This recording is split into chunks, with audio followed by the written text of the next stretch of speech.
everyone, and welcome to the Wheel and Chill Show. So funny. I was like super empowered. I don't think I could sleep.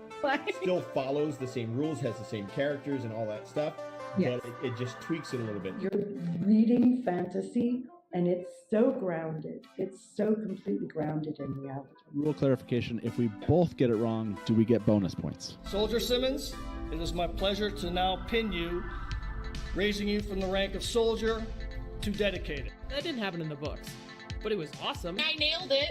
I nailed that. I nailed it. Let me bring you comfort about Egwene. I know you haven't seen her in a month, but let me tell you this story about how badass she is right now.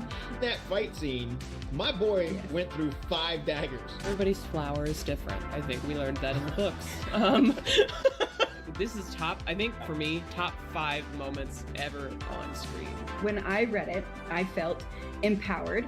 I felt called to action. One of the best quotes in the whole series is when Gaul says, "Do you like to dance, Baron Abara?" The knights who say chill. AKA the band of really, really nice good guys. Let a couple more drip on. Did you retain everywhere? I am. Do you have a chaser should you need it? Can I pull up on mine too? Don't know. Yo, this is good. Young people do like this now or something instead of this. Oh, it's like this. It's the heart emoji. Don't jiggle, jiggle. It folds. I like the way you wiggle, You for wiggle. sure. We're going to review the entirety of season 1 of the Wheel of Time, the whole thing, finale of Rings of Power. Welcome to the Wheel and Chill Show.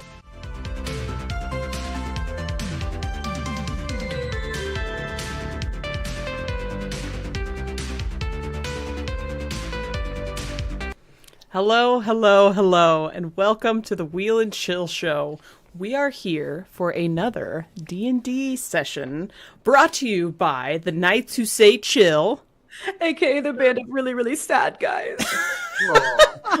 Or the really, really nice good guys, depending on your perspective. It has been a little bit because the springtime brought with it some insane weather patterns, apparently, and we've had to reschedule, at least once, but it feels like longer. But it's really nice to be back. I'm super happy to have my party here with me and to get moving in this really weird land that I already forgot the name of. What's it called? LOTR. The Verdancy. The Verdancy, a very green land. And then LOTR pair. I'm a born-again Verdant. Born again Verdant. A 40-year-old Verdant. That's what I was thinking, Verdant, yeah. More like, wait, now I'm a couple 100-year-old Verdant. That's true. There you go. My. There you go. So, as always, we are going to... Oh, I see that my audio is so loud because I'm projecting. I fixed it, hopefully. But obviously, as always in the chat, let me know if the audio sounds weird at any moment, and I will get it fixed. As we do on all Nights Who Say Chill streams on the Wheel and Chill Show, we introduce ourselves before we get started, and then we toss it over to the esteemed DM Daniel, and then we dive right into the action. And I think today should be no exception. So, let's start, as we usually do, with Winespring. Tis I, Winespring. You can find me on X at Winespring Cafe and my website, winespringcafe.com. I specialize in recipes based on the book and TV series, The Wheel of Time, but I'm feeling a lot of you guys know that already. But still, check it out. It's fun. I have so many new recipes coming out, which I can't wait to share with you. And also on Tuesday nights with Roof Mistress Leah over on Malcure Talks channel, I am doing the Nostronach D&D stream. That is super fun. It's based on the NASA world that they put out. The Lost Universe. Thank you. The Lost Universe. I totally lost the universe for a second. So check it out on Tuesday nights. It's really fun too. It's not as fun as this one though, right? It's not. It's totally different, you guys. It's totally different vibe. Yeah. And you guys have another session tomorrow night, right? Yeah, we have another session. We try to do it every Tuesday night right now, and it's pretty similar group, me and Tavern. That's it. From this cross. So pretty similar, yeah. Pretty similar, yeah. And then some, new players maybe you guys haven't met. So come say hey. Okay, nice. Jessica, why don't you go ahead? Hi, Jessica Sedai, aka Jessica Squeedeye, aka Shelf Indulgence, depending on, which alias I'm going by. And I am here playing Peril, who is a Goliath barbarian. And the only thing that I'm doing is waiting for a last episode for But Are There Dragons podcast to drop tomorrow morning. Oh my God, Squee Squad, you're the one who bought a t-shirt. Look at that. I wear it all the time. I've got mine out and ready to go for WatCon for sure. But Nice. I heard. Order your shirts now. Yes. And that's what I'm doing. That's WatCon. Okay, I love that. Yeah, next and final regular season episode of season 3 of But Are There Dragons comes out tomorrow morning, so don't miss that. Wow. Sam and Frodo fight Shelob. Let that be all you really need to know about that. Tavern, go ahead. Greetings, I am Tavern, aka Tavern. I don't know why I said that because Winespring did it. I'm wearing my Wheel and Chill shirt. I love that shirt. So I'm also a co-host here, and I am playing Treon now. After the party let me down. No, I'm kidding. Well, I'm headed out kidding. tonight. Yeah. I'm kidding. I love you all. She's gonna drop feathers and leave, dude. I'm Don't do shedding that. already. I'm shedding already. No shedding today. I think they call that molting. Yeah. I am also playing on the Lost Universe RPG, the Nastronauts, the longest one-shot ever, where I play Granite, who follows in the footsteps of his idol, Rock. So, Awesome. and I also sell stuff on Redbubble. I have merch on Redbubble, shirts, primarily Wheel of Time merch, although I have a couple other things. I'm also on TeePublic and Zazzle, where you can find Squee Squad stuff, and look at all the merch that everybody's got. Holy crapola. I feel loved. And that's it. That's me. Okay, Zool, go ahead. Hello, I am Zool, or Danalu Who, and I play Oriana Hope, who is a tiefling cleric. And as I teased with our last game, I had something new coming out. And since I last saw you all here, I have a podcast that has released. Oh, yeah.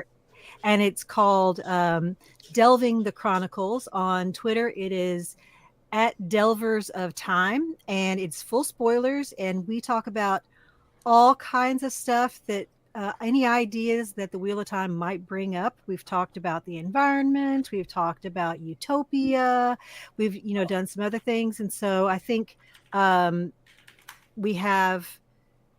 coming out every 2 weeks. So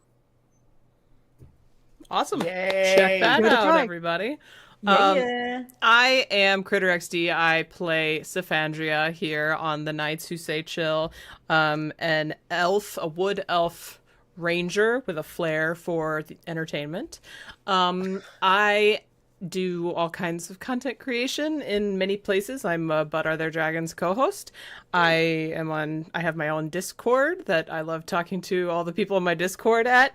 I am one of the founders / builders of WatCon, and even though in-person registration is closed, you can now get your virtual registrations if you want to be there virtually. And let me tell you, as far as cons go, the virtual options at WatCon are unmatched. So you get to see all the panels, you get to see more than just that. It's pretty wild, and the panels are going to be lit this year, so something to look forward to and think about getting. And I wanted to say something about the virtual ticket is that you can buy them all the way through the con, but if you buy it now, you can get in the Discord, and we are having events in the Discord. You can join in, and we will have a team trivia. You can just join by yourself and be put on a team. We have some lectures going on. We have some brainstorming sessions for some of the panels. You can, have input. You can sit and chat with some people. So come join. It's a lot of fun. And if you, by chance, haven't even heard of WatCon and you're not sure what the virtual ticket would do for you, just know that the special guests that we have coming are Guy Roberts, who is an amazing actor who played Uno on the Wheel of Time show, and is, I think, the director of Prague Shakes, which is the I believe so, Shakespeare company in Prague. Amazing dude. We've got Michael Kramer and Kate Redding coming, and they are the narrators for the Wheel of Time books, as well as countless other books. A lot of Brandon Sanderson books, for example. They are not only amazing at their job, but so much fun to hang out with. So they're going to be there. Michael Livingston, author of Origins of the Wheel of Time and esteemed kind of battle historian. He's got a lot of other books other than that, but he's also a Wheel of Time fan and knows a lot of the deets, and he's going to have a panel all about the last battle. I'm going to be on that panel. So that's kind of a wild. And Maria Simmons, who is on Team Jordan, she knows everything. She knows more about the Wheel of Time than every single one of us will, like, you know, ever know or forget or even wish to know in our lifetime. So we've got lots of panels with all of those people. And you should just think about it. Sorry, this is not meant to be a sales pitch for WotCon, but you should really think about it because it's going to be every single panel will be recorded, and you can watch it later and streamed if you want to watch it in real real time. Live and watch it later, whatever. So yeah, that's that on that. Also, guys, I'm pregnant, so I just announced officially to the whole world, to my social media yesterday. So I'm pretty excited. I thought it was just a pause to have that one out there. A pause. A pregnant pause. Oh. It feels good to actually be able to say that out loud, not have to like try and hide it anymore. So yay for that. Now, that's all for me. That's all for all of us, except for our esteemed DM Daniel, who can introduce himself as much as he wants, and also just get us kicked off whenever he's ready. Absolutely. I'm Random Noman, also known as Daniel or DM Daniel, and I get to be the fun one to run for all these awesome nerds, and it's one of my favorite things to do. And just on Twitter and Wheel of Time fandom, you'll catch me as Random Noman or Daniel around the water fountain. One of the big things coming up for me is in about a week and a half, Jessica here gets to say something and make me the happiest man ever. So we are getting married in a week and a half. You get life insurance? That's not what that is. Congratulations. You get the prenup though. So. Babies, marriage. She doesn't get your dice. Yeah. She's got more dice than me now. I was gonna say, who doesn't get whose dice? Yeah. Hey, let them know. But very happy for that. That's coming up in our lives, but it's wow, very, very good stuff. So how can anyone follow all this up? Good things happen to the Knights who say chill. Let's leave it at we're that. the band of really, really, really good guys. Yeah, true. Yes. Really, really nice good guys. Really, really nice guys. Everybody. Yep. So we left off in the world of Ilor, in the city of Cael Cristolis, where Beek's family comes from and Beek's people come from as the Owlin. And they've been spending the last couple sessions in the undercity of Cael Cristolis, discovering what the problem was of why the power is failing on the floating city. And they discovered through Velsion, who was the one that trained Beeks in her psychic abilities. He was a wizard that had put his consciousness into the crystalline orchard and the crystalline trees that grow throughout the city. And in the Undercity, they found a 1,000-year-old time stop spell where there was a pit fiend that had been summoned by a dark wizard, obviously a Slytherin, who couldn't control the situation. Two of the wizards, Velsion and Greystaff, were summoned to try to take care of the problem. Greystaff was Velsion's mentor, and they were surprised as the pit fiend broke the circle, killed the dark wizard almost immediately, and was in the process of killing the other two. Greystaff reached into the open portal to hell where the pit fiend was coming from, and used that to power the time stop spell. And that's why it's still going, is because it's pulling on the energy of that other plane. And Velsion, because of his latent psychic ability or his research into the crystalline roots, touched a root that had been growing into the room and put his consciousness into that. So he's kind of been existing in that time stop spell, but outside of that time stop spell, and been training up those who had psychic abilities, and finally found Beeks and trained her up, and then she brought back the heroes that needed to save the city. So it was determined through Velsion's history and explanation that there are three things that need to be done. The axials, which are basically a ripoff of Elantris, but I don't care because I think they're cool. They're floating clockworks that assist in the city, and you cleanse their central core. And in that battle, we lost Grim in the final battle to cleanse the core, and so we had a funeral for Grim, and moved on. Everyone was grieving. The last session, they went to the arcanobiologist master who had a greenhouse which had a special type of flower that could produce an ink that would let them come into the time stop spell. So that's the second part of the triad of things they had to accomplish. So they entered that.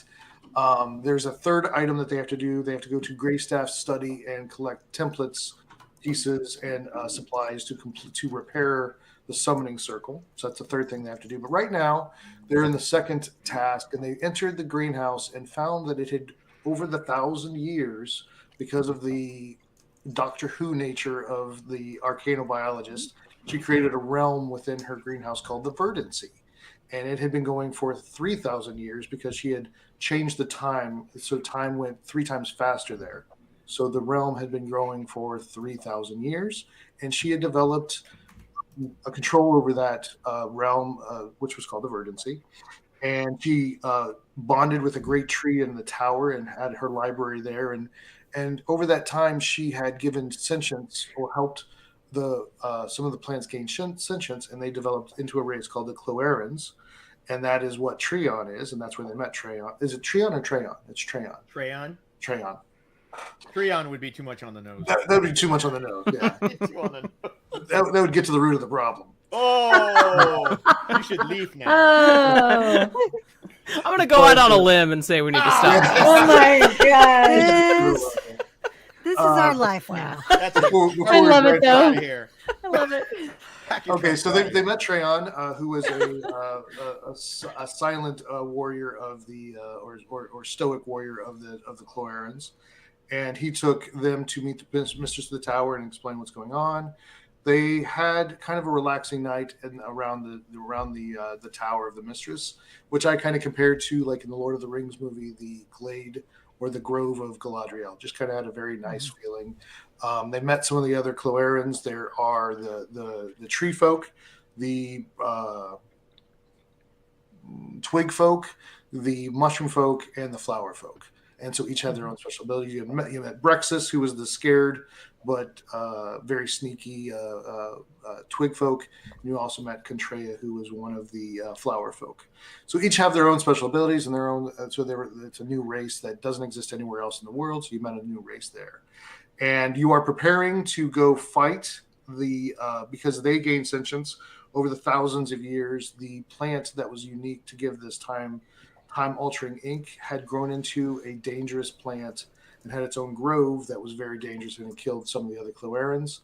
And so Treon was going to lead you into that. And that is the next step that we're getting ready to do. And we are finishing up the night resting at the base of the tower. There's kind of just a very collegiate campus-like feel, as she would bring all of those that wanted to study arcane or magic. They would train with the mistress. Her tower just kind of rotated in a spiral around her of just library books from thousands of years ago that she collected. And it's just a very calm and congenial atmosphere. There were some fires, and you had some food, and you rested. And as you are resting, in the morning, you will find out, but we're not going to go to the morning just yet. But in the morning, I'll remind you that when you come back awake, not alive, when you come back awake, all of your hit points are back, but all your hit die are regenerated as well. That doesn't always happen. That happens slower. So because of you staying next to the tower, that's one of the abilities. And I have got something beeping constantly. It's us testing. Don't worry about it. Oh, We're just chit-chatting while you're talking. That's all. What the hell is happening right now? So since all of you kind of went to sleep, eventually rested beside the fire, wherever you wanted to kind of settle, Treon, you kind of settled down by the creek that kind of runs through the area. You feel a summoning from the mistress, and it's just really kind of in your mind. It's not a command, but it's she needs you and is basically summoning you back to the tower. All right, I pull my toes out of the water, and I glide on over to the tower. Okay. You go to the base of the tower, and there's a lot of this time is a lot of the mushroom folk. They are the ones that kind of operate at night more than the other three. It's not so much a night shift, but they feel more comfortable working. So a lot of them are studying, and they have some bioluminescent lanterns that they're kind of studying books by, and there's tables by the tower, and they all know you there. It's a very common area for you to be in. And they just kind of nod and they just let you go on your way. You get to the opening at the bottom of the tower, and you're at the base of this great, massive elder tree that grew up in the middle of this tower that is open to the sky. And you see the mistress come down, and she is flowing white dress, but her skin kind of has a slight greenish tint, and her eyes are pure green, and then her hair is auburn, but it kind of has a tint of green that goes through it as well, almost like a highlight. And you know from working with her that she is connected at the back, like there's limbs connected into it. She's one with this tree. And she just kind of slows down, and the branches move out of her way. She can move anywhere in the tree, but she just kind of hovers, almost like an angelic, just very soft, coming down onto your level. And she comes in, and she has her two hands in front of her like this. Not quite praying, but almost just a very serene position. But you can tell that she's holding something. And she comes down, and she says, she comes down to your level, and just maybe be about 2 feet above you. Just that's as far down as she comes. And she reaches out a hand, and you see a piece of amber, and in the middle of it, frozen in the amber, is an emerald leaf. Like it's like a leaf carved out of emerald, and it's stuck inside the amber. And she holds out a hand. She goes, I give you one more task to complete when you leave this place. Mother. You'll be the first to leave the Verdant Sea. Obviously, our new friends, well, you'll probably be leaving with them, but it is your destiny to enter the outside realm for the first time for your people. I ask you to keep this quiet and keep this secret. But I want you to find a place in the new realm of Ilor that you can create a new doorway for us to the As you command, Mother. It is your choice. You will know when you find it, but it will give us a new way into this world. We will still maintain the entrance through the greenhouse that you'll be leaving today or this morning, but you'll give us another way into the world. So just keep it secret. All right, I take it. Keep it safe. And I push it. I kind of pull my ironwood armor forward, and I take it and I shove it between the cords of knotted wood that are my chest. That's my chest. Okay. You feel when it gets in there, you actually feel it grow some branches to stay in position. And his heart grew 3 times that day. And it's warm to the touch, but basically it knows that you want it to stay in position, so it kind of grows some branches and just kind of fits into your armor. Okay. And just well, it's in my chest, not the armor, but yeah. Yeah. But sorry, yeah. So it holds itself in position. Basically, you feel like you can control, like you can let go. Yeah. And she goes, you are embarking on just not only a dangerous embarking. Nice. See you, Oriana. Sorry. You're embarking on a dangerous mission in the morning with our new friends. But beyond that, you're entering a new realm. Do you have any questions? Do you have anything I can help you with, or any concerns?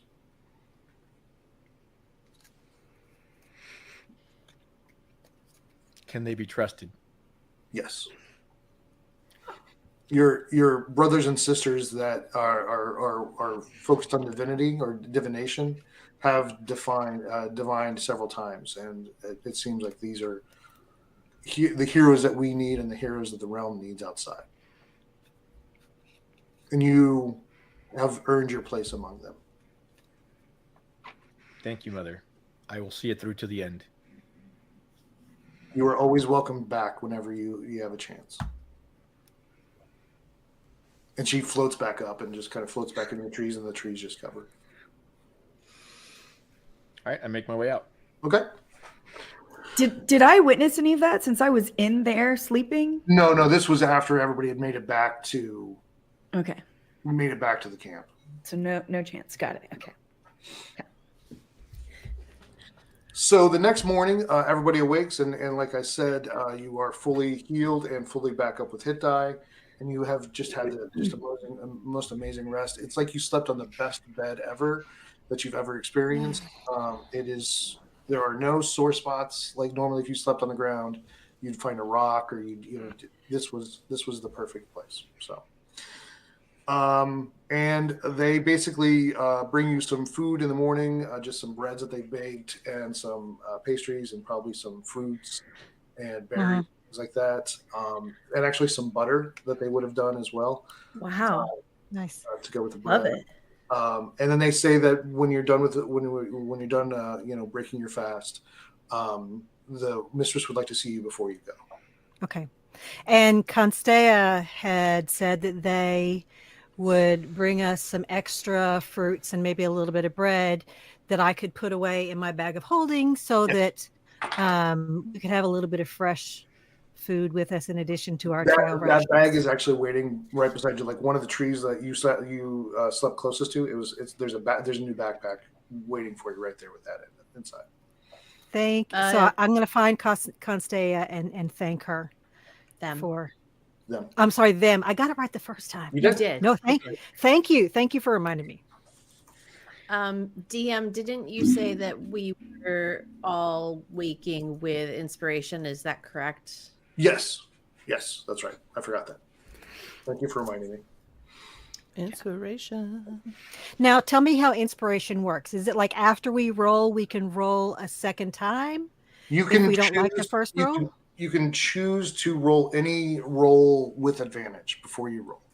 Before I roll. So if I think it's like a really important roll, I want to make sure I have a better chance, I can say I want to use my inspiration and I roll 2 dice. Yes. So got it. And take the higher of the two. Just like any advantage roll. It lasts your next long rest. So if you don't use it, it disappears. But you choose when you want to do it. And everybody has one. You can only have one at a time. Oh, okay. Awesome. Okay. So if you get done with everything and you approach, the mistress of the tower is actually waiting for you, and they set up a table in front of her. She's floating about 6 feet above it, just kind of almost like she moves almost like the branches of the tree are in the wind. She's not quite still, but she's just very simply floating back and forth. She's like the wind. So she said, "Heroes of the Verdancy, before you, I offer you my thanks and something to help you along your way, and possibly for further adventures. And in front of each of you are three. There's what 1, 2, 3. There's 5 positions on this table, and there's a bundle of 3 bottles that are just have twine wrapped around them. One is a regular healing potion. One is a greater healing potion, and there's also one that looks like it's a blue, but it's bubbling, almost like it's almost like fizz. Oh, what's this? That is a potion of heroism. Ooh. And we all get each of those things? Yeah, we each get a regular healing, a greater healing, and a potion of heroism.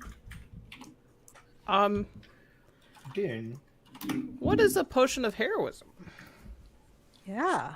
Does somebody want to look it up on D&D Beyond, or do you want me to look it up? Potion of heroism basically gets you hair. Great, I'll look it up. No, I'll look. I got it right here. Okay, great. D&D Beyond can look it up real fast. So. Listen, everything that I care about concerns hair. Okay, just say it. Nice. For 1 hour after drinking it, you gain 10 temporary hit points that last for 1 hour.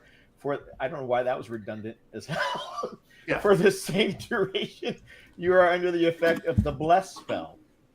This blue potion bubbles and steams as if boiling. Okay. Hashtag bless. Now, wait a minute. Right. So you get 10 temporary hit points and you're under the bless spell, which means you get which means that you D4 get to- D4 to a save D4 it. to attacks and saving throws. Yeah, for an hour, For 1 hour. which Ooh. is 100 rounds. Wow.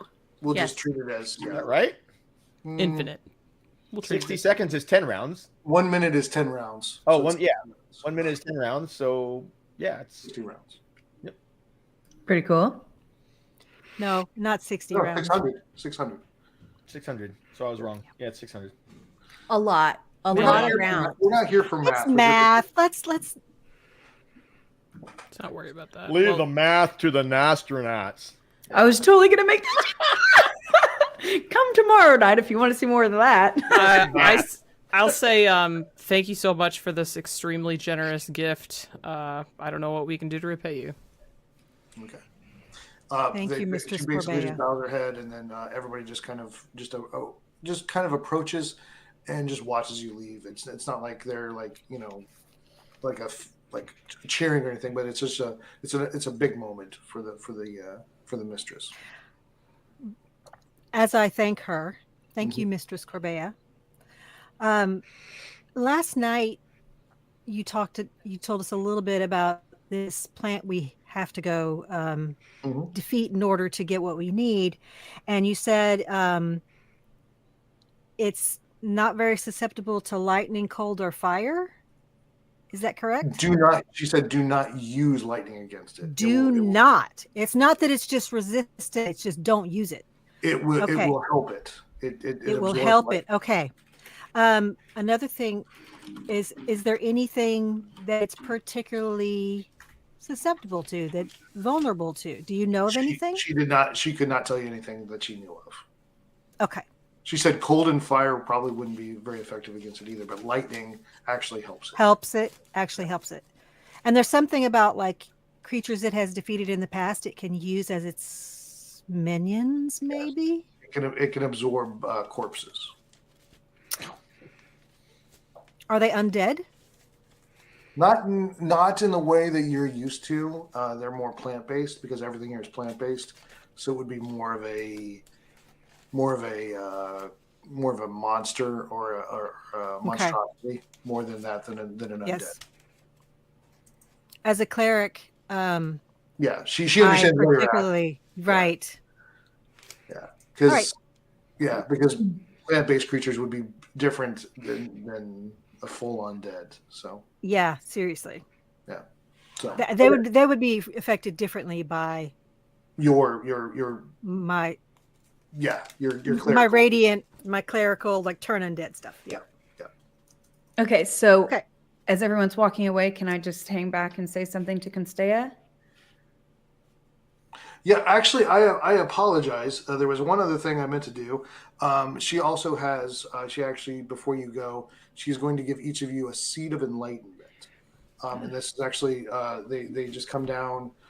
She talks about them. She explains that it will give you one aspect of knowledge that you don't currently have. You can choose a new skill to be proficient in, a new proficiency to have, a tool proficiency, a new language.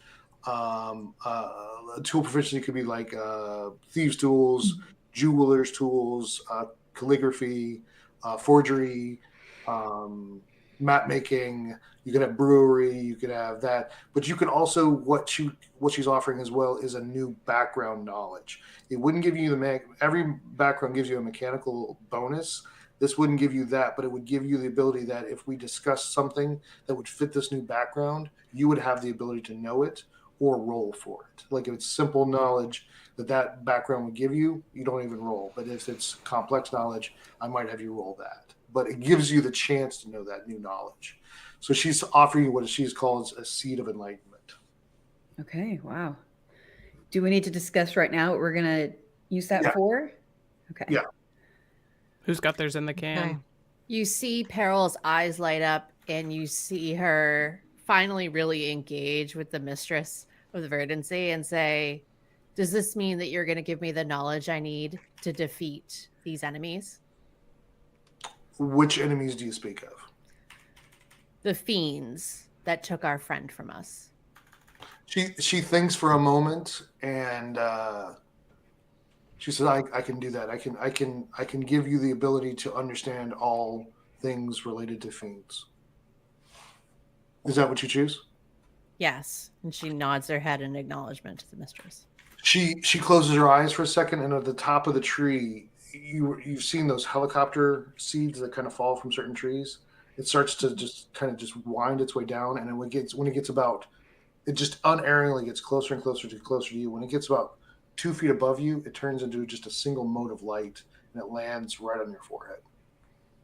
And you can now say you have fiend knowledge as a background.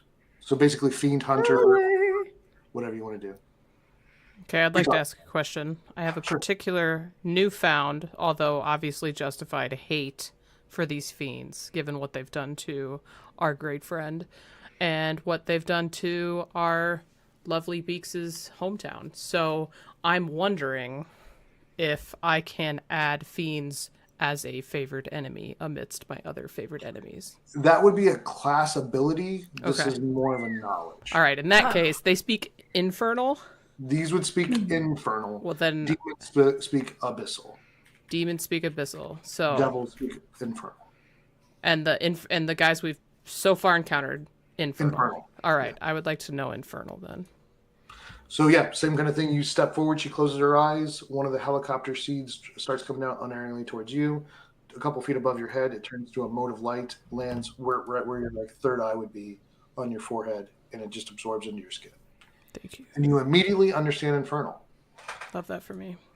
Peril, you suddenly in that one moment now know everything about their culture, about how they do, what their cities are built like, what their hierarchy is, what they're resistant to, in all forms, in every type of fiend there is. But you actually know a little bit about abyssal as well. You don't know the language, but that's something you can work on. Oriana says, the entire time we've been down here trying to stay out of sight from them, I have been absolutely terrified that I'm going to get caught, that I'm just not quiet enough, that I'm not sneaky enough, that I'm, so that if you could help me just be more stealthy, that would help keep me, I would feel more secure and protected if you could help me with that. Okay. She nods, says that's not a problem. Not a problem at all. And she thinks for a moment. The seed starts to drop, turns into a mote of light, lands on your forehead, absorbs into your skin. You open your eyes up, and suddenly you look at the ground, and you can see every stick where it would be like, oh, wait a second, if I step on that, it's going to snap. And suddenly you can see where the shadows are a little bit easier. You pick suddenly you're like, oh, that would be a place I would go. Thank you very much. The other two? Who's left? You and Winespring. I'll let Winespring go first. I was going to go last, so go ahead. You're welcome. No, I'm just kidding.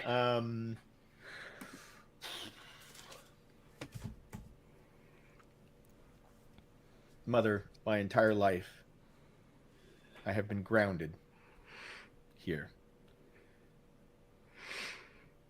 I am one with the verdancy, as you know. And I have studied and become one with nature, but I need to become one with their world. Ooh. So I would like to learn the art of crafting armor. Okay. Yeah, you step forward, and the helicopter seed falls, turns into a mote, lands on your forehead, and you immediately start to understand in that one moment, just in blasts of imagery and smells, and feel the heat of the forge. You just you have just experience and knowledge of working a forge, and you actually almost feel like the calluses on your hands where the hammer is, to that point that you've just gained the knowledge now of armor smithing. So you have proficiency in armor smithing. Where does that go on my proficiency in languages? Oh, down here. Yeah, right. Yep. Thank you. Your choice. Beaks. Okay. So I walk up to Kunstaya and I'm still a little sad. And she can tell, I'm sure. I'm not dropping feathers as much because of such a healing sleep I received. Mm-hmm. Yeah, all your feathers are back, by the way. Yeah, thank goodness, right? So I am going to say to her that I am still distracted by the grief that I experienced at losing a party member, especially dealing with something that involves my home and a mistake that was made here. And I need help. I need wisdom knowing what to ask for to support my party and to get this done the way it needs to be done as quickly as it can. Can you help me see what I need? What are you asking for? A specific skill? I'm asking for the help and guidance from her for which skill I ought to request. You're welcome. What are your proficient skills now? Acrobatics, history, investigation, perception, persuasion, and stealth.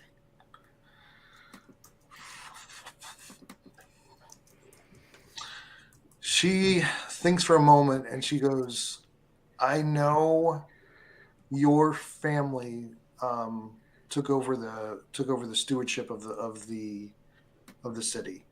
Yes. She would say that as you are one of the few Alan in the world, you already know how to persuade, but often politics, sadly, is as much deception as persuasion. So she suggests that possibly deception might be a good one for you. Deception. Okay. Because you already have history. I do.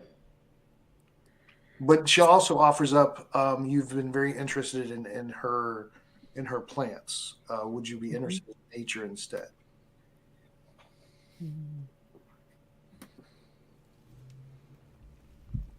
Oh, I want to help so bad right now. It's okay. Don't worry about it. We'll do it later.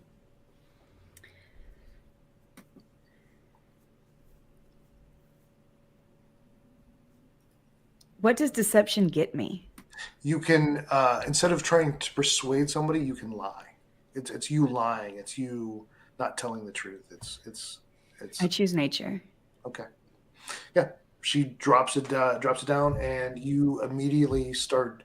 You gain knowledge of all the plants that are existing. You don't remember them all. They just start to appear in your hand. You remember planting certain plants, the warm earth in your hands, the smell of turned earth, and the smell of flowers.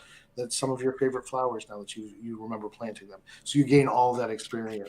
And so she drops that note and does that. And she actually reaches over with one of the branches and she gives you her book on arcanobiology. Okay. She goes, this is the only copy that will exist outside of the Virgin City. Okay, so she sees I've lost my breath at that gift. And so then I'm going to quite quickly and slyly, because that's one of my skills, I'm going to pull out a wood carving of an owl that my dear friend Oriana gave me when we first started campaigning. And I'm going to offer her this little owlin sculpture. And I'm going to say, thank you for not forgetting the owlin people and for helping us. Absolutely. A branch comes down and just one tendril comes down and grabs it, and it comes up and she just puts it against her chest as she backs away. Okay. Okay. Two quick things. Daniel, I sent you something on Discord, and Beaks, you have a private message in Roll20. Okay. Speak amongst yourselves. Yeah, I don't know. I'll have to figure out later how to add that proficiency because I can't figure it out. Oriana, I can show you later. Okay. Yeah, I had to mess with it earlier. Yeah. Okay. I would say Tavern, whatever you wanted to explain, describe that as. I mean, I'm fine. I'll leave that for you. So, obviously, nothing that with any power or hit die, but yeah, you can. Sorry, Man. No, but that's fine. you can definitely treat it as whatever you want it as. So. I'm good. I'll think of something. Yeah. Any other questions before you go? Otherwise, Treon can lead you on your way to the grove. Let's do it, Treon.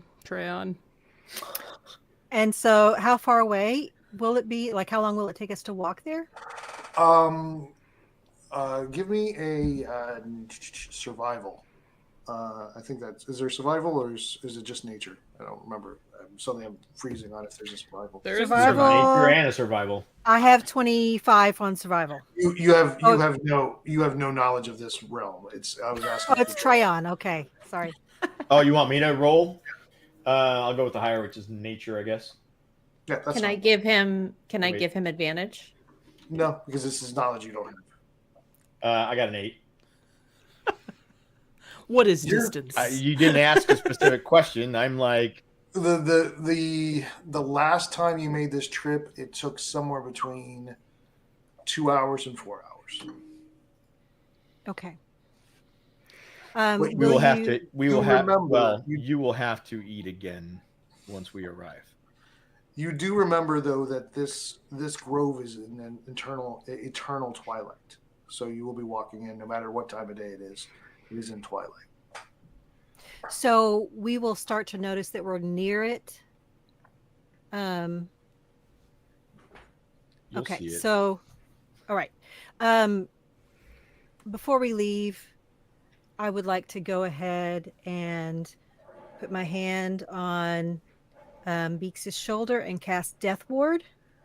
Okay. Where you get that same thing where if you get knocked to 0 the first time, you'll immediately pop up to 1 and to 1 hit point, and that if you were to get hit by something that would cause automatic death, it's as if it never happened. You just go, it just stops that, and you get that once. It's in the next 8 hours.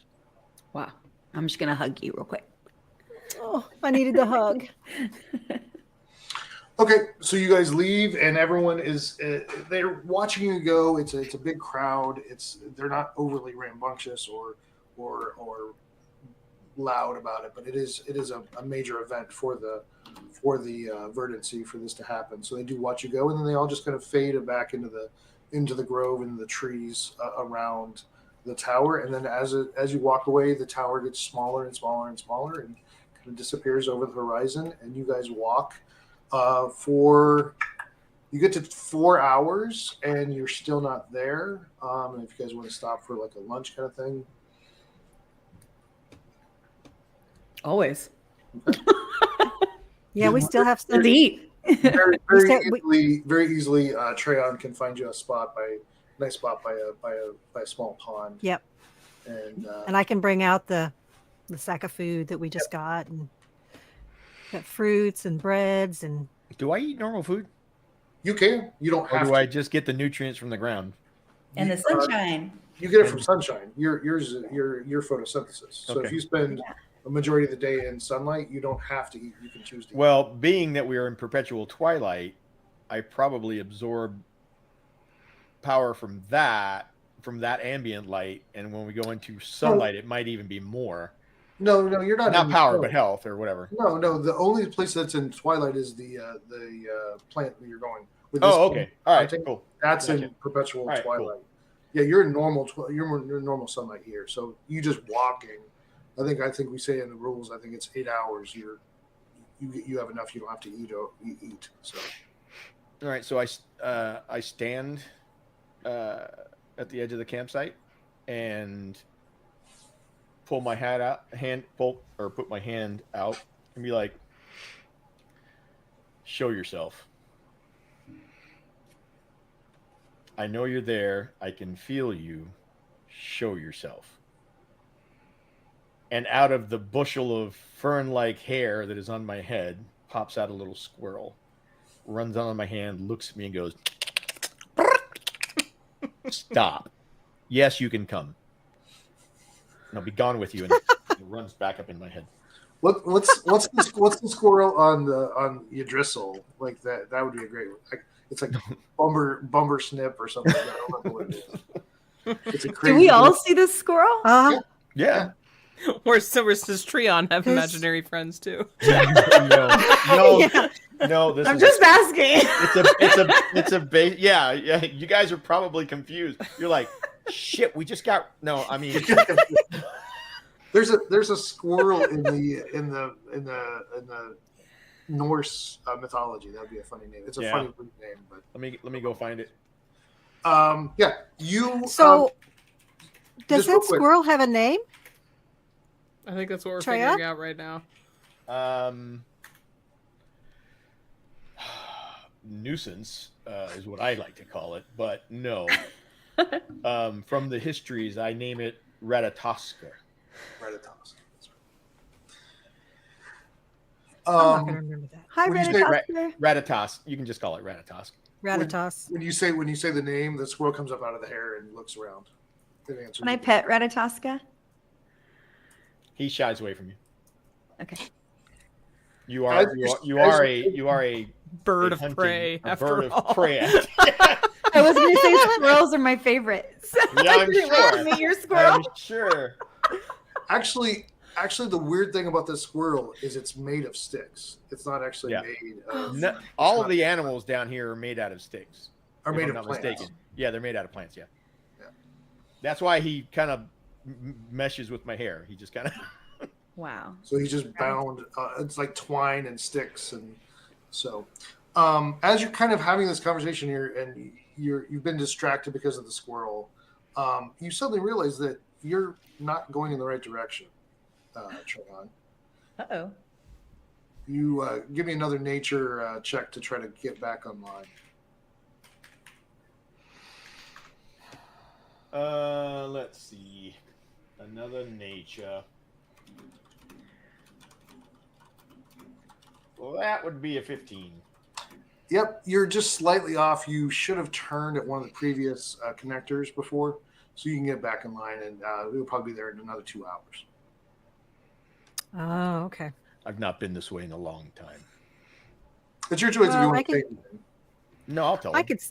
I can see why you wouldn't want to go here. So I can imagine. Yeah. Okay. So you guys go on. Anything at lunch? Anything you want to discuss? Anything you guys want to do? We can do that real quick, or we can keep moving.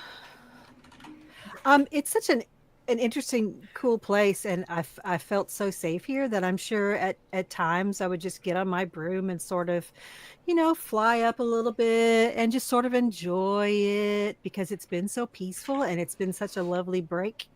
And until Treon starts giving me indications that we're getting close, I'm not feeling threatened in any way. Okay. You do, when you get up high here, you do see something. I just want to look up. Ooh. Yeah. In the middle, this pond you can see connects through a couple of waterways to a larger lake. You had seen it in the distance before. You are much closer to it now.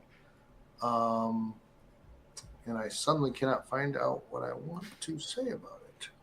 It's wet. What pond? Well, the pond you're in front of now connects through some riverways to a large lake. And in the middle of that lake is an island. And Should I be seeing that on Roll20 is my question. no. Okay. No, he's just describing it right now. No, I'm just looking for where I put the information, and I didn't put it anywhere that I thought I was. Okay. So that's a little frustrating because I thought I put it somewhere. But in the middle of that, you see a lot of what looks to be like rising smoke from fires. What you would recognize from your kind of floating on that would be there's some kind of civilization over there, some kind of city or town, but it's the biggest you've seen. And in the middle of on the island. on the island in the middle of the lake. Do I know what it is? Yeah, it's your people's capital. It's called Nursk. Nirsk. Nursk. That's where basically, if you live anywhere as a Cloaran, if you live with others, you probably live in Nursk. It's a big place. Okay, so go ahead. Oh, so is this where you're from, Tran? Yes. Up ahead, I see that there's an island. That is the capital, Nursk. Nursk. Are we going there? No, No. you went closer than he meant to go. Not like he was trying to hide it, but you went further in that direction than he meant, and you're going to have to cut back another couple hours. But you got close enough that you can really start to see the edge of the lake. It's almost like this is almost like a portion of that. This pond is kind of like a portion of that lake. There's a lot of like outlying waterland or wetlands around the lake. So. Okay. Treyon, why do you think you got a little turned around?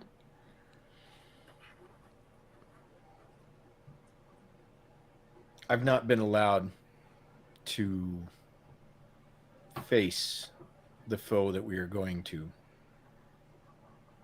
I've only seen the path on maps, and the verdancy grows and changes. So therefore, I missed a turn. I apologize deeply.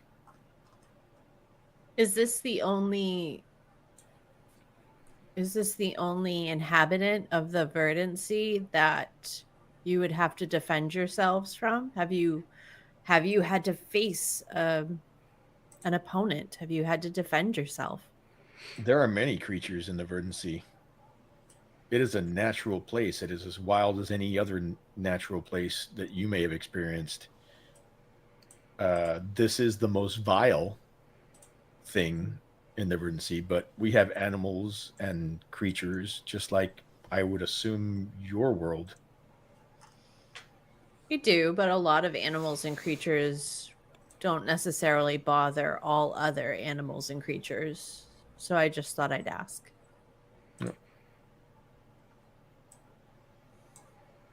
Do you want to go to the city real quick? No. You think you were being pulled there for some reason? No. I just made a mistake. Okay. Do we consider this forest, DM? Yes, this is forest. Okay. Is there any way that I can like lend my natural explorer vibes to Treyon as a natural explorer in forests? Yes. Great. Yeah. I'll just say like Treyon, I'll walk up here with you and we can keep the path straighter. Hopefully, if we put our heads together. Very well. I know where I am now, though. But thank you. Okay. So with my newfound like nature knowledge, can I perceive anything wrong with Treyon that would cause this to happen? That Give we me should be concerned? give me a perception. It would just be perception, but with your trained in nature now, you can roll it. Sure. Actually, that would be perception if you want to look. Perception's good. Okay. 10. 10. You don't see anything that stands out from what you saw before. Yeah, seems like. With your help, Symphonia, you cut about 15, 20 minutes off of it. You're finding some paths that just kind of go a little bit quicker. You guys go for about an hour and a half, and you see that the lights start to kind of dim. You guys can tell you're getting close to the Twilight Grove now. Okay. Treyon, are you able to see fairly well when it's dark? I think the rest of us are. I don't think I have any kind of special vision. No, you don't have dark vision. The mushroom folk are the only ones that have. Plus, I don't think it's that dark. It's just twilight, right? Yeah, yeah. It's just twilight. It's just twilight. Okay. All right, that's something to consider for the future, though. Mm-hmm. Peril would remind Oriana that we do have the globe, but Peril does not currently have it equipped because it requires equipping. So if somebody it does? Didn't know yes. that. So if somebody would like to have the globe ready, they would need to tell me so that they can have it ready to go. Okay. Well, I was going to say, you guys noticed you won't be able to. You guys noticed for the first time that Ember did not come with you. I was going to ask earlier when we saw the squirrel. Ember just stayed at the fire? Ember stayed at the fire. Damn. Oh, okay. All right. I was going to say, Treyon, I understand that when we leave here, you want to leave with us. There will be times when we go in places that are dark where the rest of us can see with just the smallest amount of light. I do have a pair of goggles that you can, because if you spend a little time with them, you'll be able to use them to see as well as we do in the dark. When the time comes, I would like to see those very much. Okay. Deal. So as you guys are approaching, it is now obvious as you're moving along now for the next 10 minutes or so. You're like, this is very much, you can feel the energy changing. You can feel that this twilight energy is kind of changing from the outside world. You can see Treyon just with the little bit of body language you're used to around him now. It's difficult to read his body language because he's so still and so plant-like and so alien from what you're used to. He's uncomfortable because he knows what this place has. Not that you're, afraid or any mechanical effect, but you know more than anybody what's in this grove. So as you approach, what would you like to do? So we've noticed a body language change within Treyon? Yeah. Oriana will be the first one to notice, but eventually it becomes just enough that there's a difference between still and tense, and he's becoming very tense. Okay. And we see the twilight starting? Yeah, the light as you walk, you just suddenly realize it's gotten much darker. It's almost like an eclipse. Like if you would have been around the eclipse, it's just a natural effect of it's just gotten dark. So I'm gonna be real sneaky real quick. Okay. With Treyon, I'm gonna come up behind him as quiet as I can, tap him, and then move back 10 feet and just see what he does. Okay, give me a stealth. Okay. What's your passive perception, Treyon? Question is, what is Ratatosk's passive perception? Probably not much higher than yours. As he's watching my back. Okay. I rolled a 17. Okay. Probably not going to beat a 17. Perception, my regular perception, is that what you're asking? Passive perception. Passive perception, no, it's a 12. 12, okay. Yeah, you feel a tapping on your back, and when you turn around, you don't see anything. Does he do anything? What do you do when that happens? I feel something tap me. Yeah. Yes. I'm walking about 5 feet behind you, and I'm just like, what? That's funny. Sorry. Nice, Oriana. What? What? So he doesn't react violently. He doesn't. Nope. He doesn't. Okay, cool. I'm just getting to know my new party member. When he looks tense. Yeah, I'm not really sure exactly what Beaks is doing, but I'm letting her do it. I'm just, she's doing. Let's say he's the new guy. Well, no, I don't know you. Yeah, he pissed me off last night, so I'm gonna. How did I piss him off? How did? I just look at you and say, "You get used to it." Dana Lou, Oriana, you don't actually see Winespring. You don't see Beaks do it. I don't see her do it. I was pretty stealthy. I thought. Yeah, that was pretty stealthy. Okay. You felt the air move between you. But yeah, I was probably like, just kind of like looking around, and she just bop. Okay. And I'm like, what? Okay. So we're gonna move you into the map. So you guys want to go to roll 20. That's where we're coming into because we're not doing anything specific. But basically, I'm going to move you guys over. We need to update hit points because I have an older copy of you. So when you get in there, just update your. Mine's right. 91. Mine's right. Yeah, I fixed mine last time. What? Okay. Hold on. I gotta... Pretty. Pretty. What the hell? Here we go.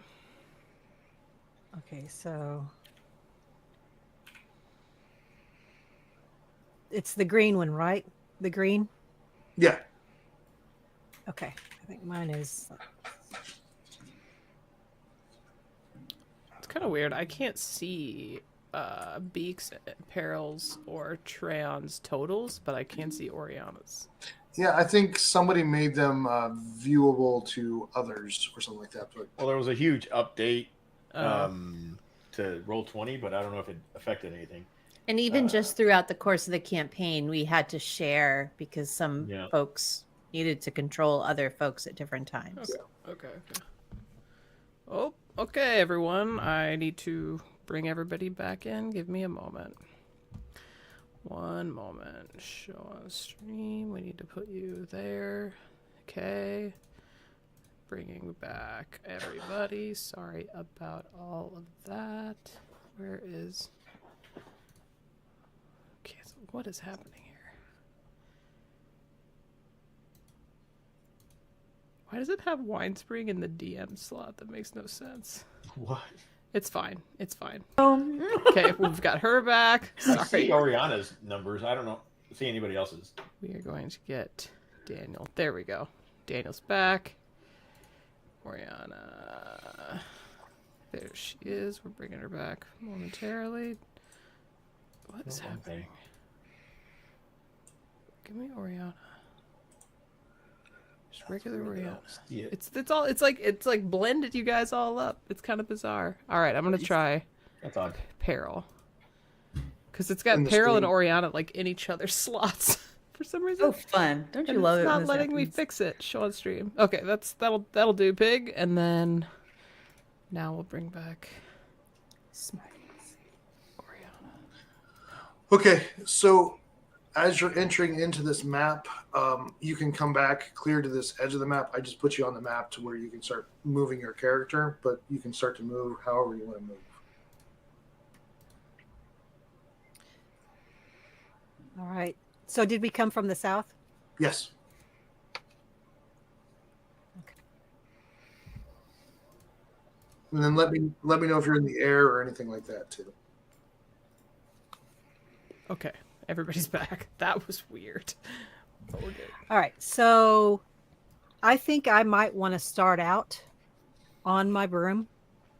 Okay. Just for a bit of mobility at first and see how it goes from here. I think Peril would look at Symphonia and say, do you want to go in first or you want me to? I'm good to go in first. So the circle of this grove is dense enough that if you walk in normally, you will be heard. It is obvious you are moving through the trees. If you want to try to enter quietly, I will need a stealth. Okay. I don't need to roll that. No, you don't. Yeah, the trees just move out of your way. Yeah. Okay. Okay. I'll try and Got stealth 11 it on then stealth. a little bit. I know it's surprising. Oh wait, actually, I rolled a 1. I want to take my potion. Okay. My blue potion. Your potion. I rolled a 21 on stealth. Okay. It's my new proficiency. Oh wait, no, I'm rolling with metal die. Okay, check this out. These are dragon scale. Okay. I've got nat 20 plus. That sounded 4. chonky when you threw it. It was the like sound metal. was awesome. Yeah. Okay, well, dramatic. That was cool. Yeah, it's a 24. It's a nat 20 though. Okay. I've now lost the map. Okay. Like it turned white. There's no people on it. It's just white. Are you scrolled all the way to one side or another? No, it's like the color blocks were still there. You might want to reset or refresh your screen. I did. I'm trying to think. There might be a reconnect we need to do there. It happened when I went. Okay. Why is it doing this to me? Maybe it did scroll all the way to one side. Beaks, are you flying? Yeah, so can I actually perch in the trees since there's a bunch of trees? Get off me. Yeah, I'd like to kind of no, Tran, I don't know you like that, okay? Get off me, Herb. But I would like to kind of be a little bit behind the party up in a tree. That's fine. Okay. I'm good where you're at there. Okay. All right. I think I'm going to go ahead and cast. I'm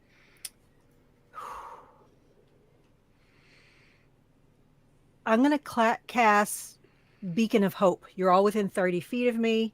So that means that I'm going to try to keep concentration. You'll all have advantage on wisdom saving throws, and any healing that's done, you'll get the maximum amount. Ooh.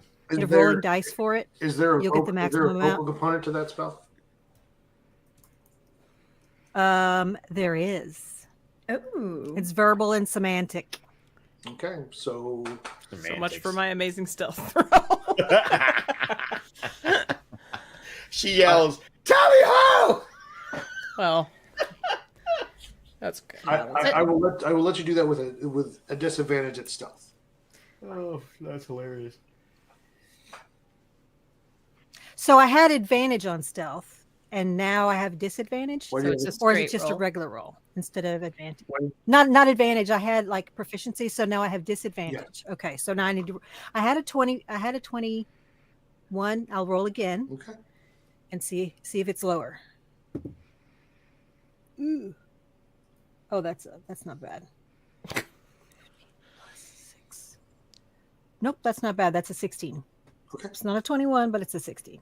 Now you stop for a second and you just kneel down. Actually, you just kind of hover real close down to the ground. You get this into like an area that you normally wouldn't have gone. You're like, oh, wait a second, this is probably a good place to go because your newfound skill. And you get behind a tree to absorb some of the sound, and you just do it as quieter than you've been able to do it before. And you just feel the spell. And Oriana, can you tell us again what you just gave us? Okay, you get advantage on wisdom saving throws and death saving throws, and you regain the maximum number of hit points possible from any healing. You had this the whole time? Advantage on death saving throws? Wow. Just asking. I'm asking. It was like, wait, why are you asking? Okay. Why are you looking at me like that? That's just creepy. Okay, so everybody is at the edge. They've rolled stealths. I need to roll stealth. Yeah, I don't have a stealth from peril. Felt like there was a lot going on there, for what it's worth. Like guilt? Yikes. Being laid on? Wow. That was rough.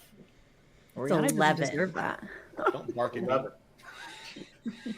So as you guys come into the edge of the grove, you just see Treon just kind of disappear in, and as the branches just move out of his way, and then he just stops at the edge of it.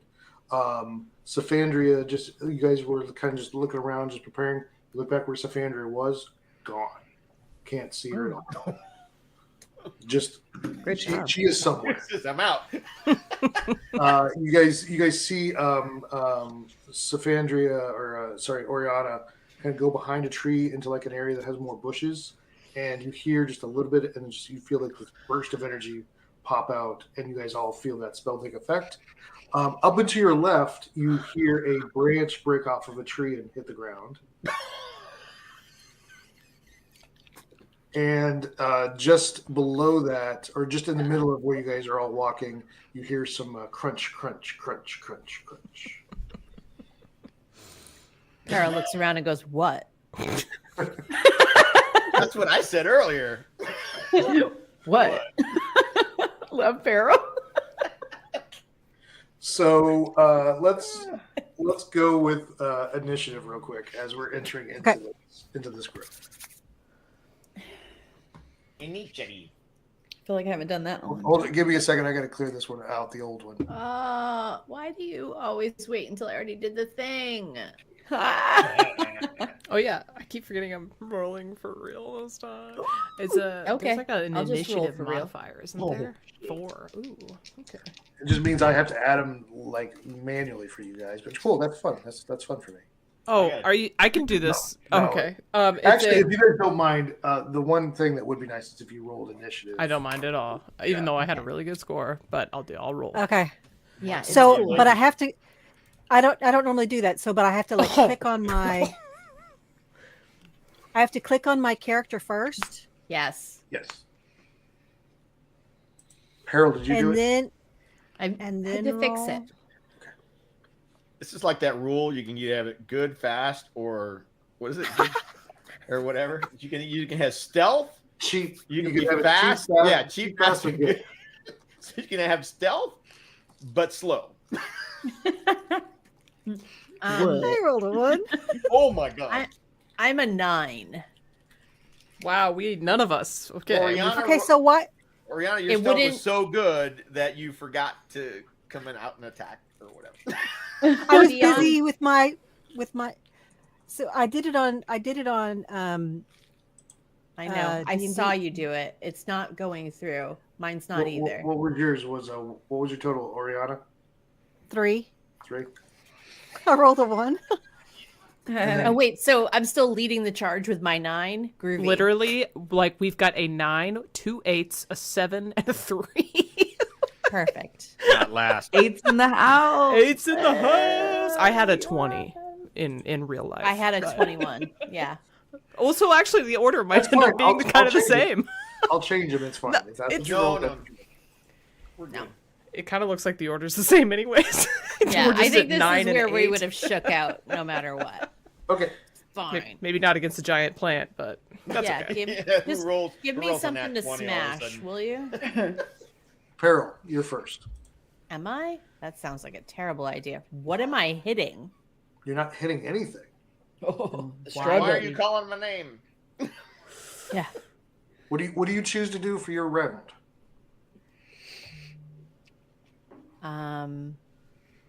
I'll investigate the area to look for the plant with the very distinctive purple, almost black leaves, I think is what we were told. Okay. It's a perception, not investigate. Okay. I have advantage on that. I have advantage. I mean, sorry, I have proficiency. Man, you guys keep. I know. It's listen, my brain stopped working. I got a 7. 7. Okay. All you see is this twilight grove around it, just various random. The trees look different, but are you trained in nature? I am. These trees are more darker, like a biodome that would be more dark all the time. You see a lot more moss. You see a lot more of those kind of things that would grow in a darker environment.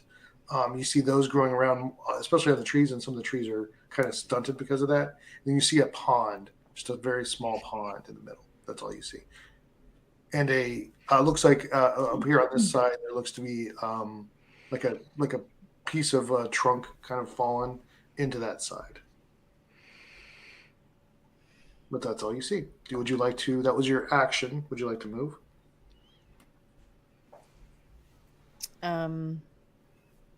Sure, why not? Okay. Okay. Give me just a second. I'm just working on something. Great. Just working on a little something. No big deal. Just Yeah. a gift. It's just easier if I do this now. Oh, great.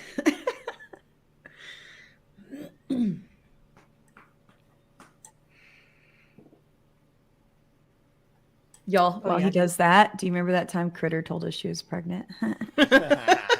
Good stuff. Good I'm stuff. just here to hype the team up before we, fight. Mm-hmm. This Pretty makes us exciting. all official aunties and uncles. It's true. So true. Auntie Winespring sounds really cool. Yeah, you're gonna need to tell me what colors you like. Ooh. For Well, I will decorating say that the nursery is outer space themed. Oh, very cool. So Okay, I okay. didn't plan that it would align with my Aja, but it does. So Oh, lots of blues. interesting. Lots Yeah. of blues. The blues. Yeah, Nice, Yeah. nice. I know a couple nostronauts who might have something to say about that. Peril, as you stop where you're at right there, you've stopped right in front of looks like just like a fallen branch, fallen trunk across your path right there. Mhm. And just duck down behind it just naturally. You see a lot of dragonflies and other kind of water bugs landing on the surface of the pond. Okay. And with my proficiency in nature, does that spring anything for me? Like, it tracks. Okay. Interesting. It's just very kind of humid there.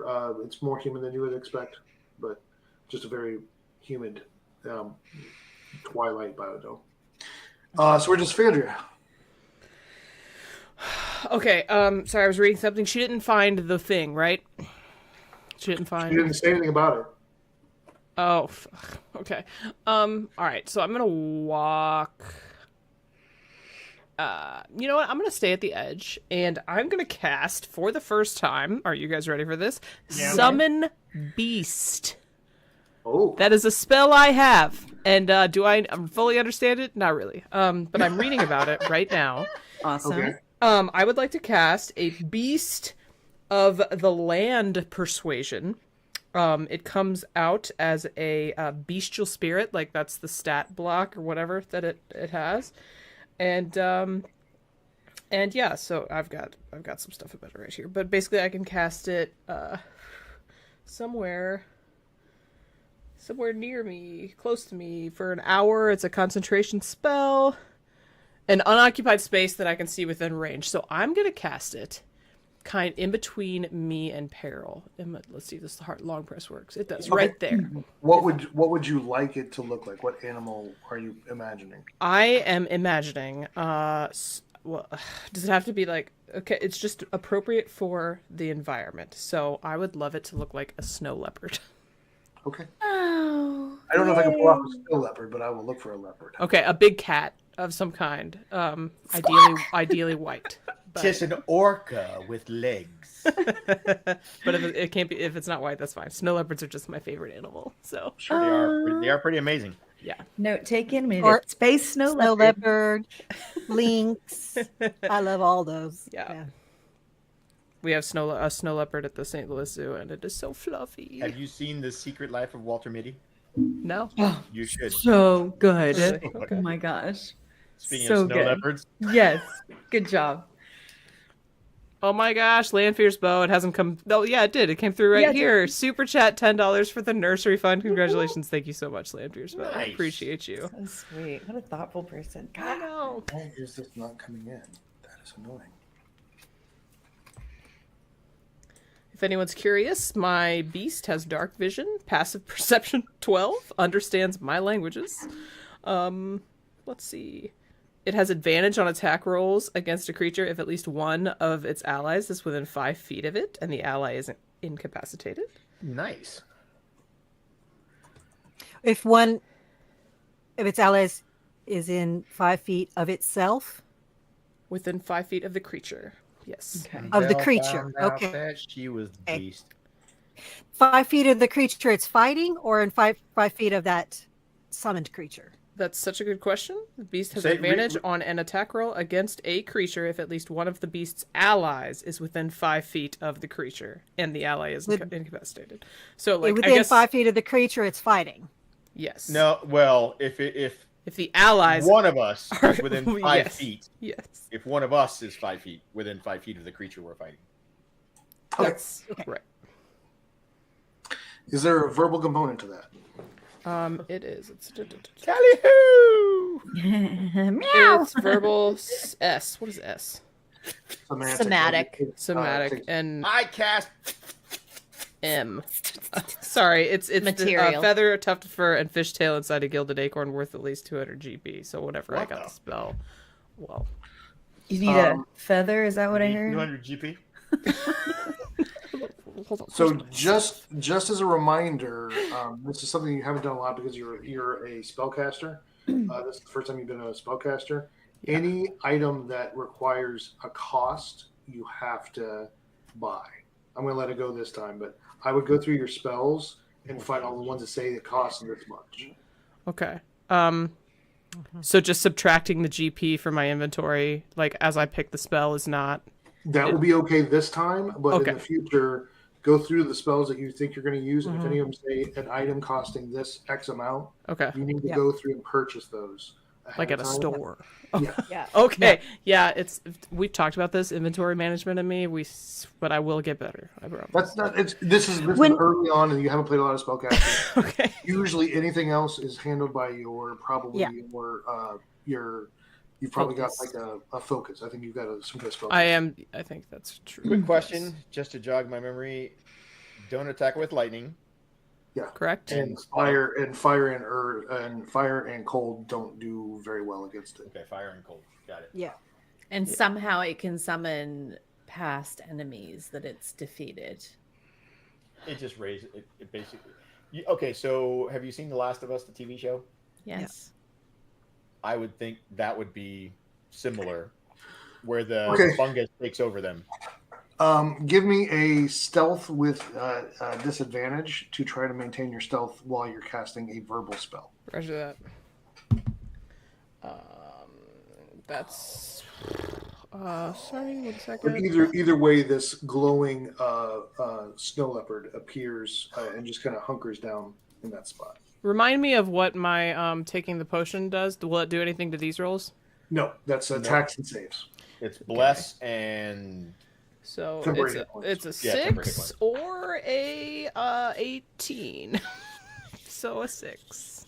So in casting a spell that you had not cast before, you just are kind of surprised by some of the words. You don't focus as much on staying stealthy, and you're just louder than you need to be, so you're now visible. Hello there. Okay, well, since I'm visible, I'm going to take 1 step forward because I haven't moved yet. And that is my turn. Also, go ahead. The other thing is you can only concentrate on one spell that requires concentration at a time. So if you do another spell that requires concentration, it will remove this. I'll lose concentration. Roger. So that's why I marked you with like that head symbol of like a psychic. So my normal hunter's mark is not. I was just gonna say. R.I.P. Hunter's mark. It's okay. I wanted to play this. I've never played it before. So Beaks. Well, no, actually, my creature shares my initiative, and it's after me in the initiative order. Okay, what do you want it to do? I want it to. Cool. Yeah, I want it to move. How much is its speed? Sorry. Where does it say? Speed is 30 feet, so I want it to move 5, 10, 15, 20. I want it to move here. Okay, it creeps up, just goes right through. Okay, and that's all. I don't think I can do anything else. Peril just watches it walk by. This is new. Yeah, my beacon of hope is also concentration. So.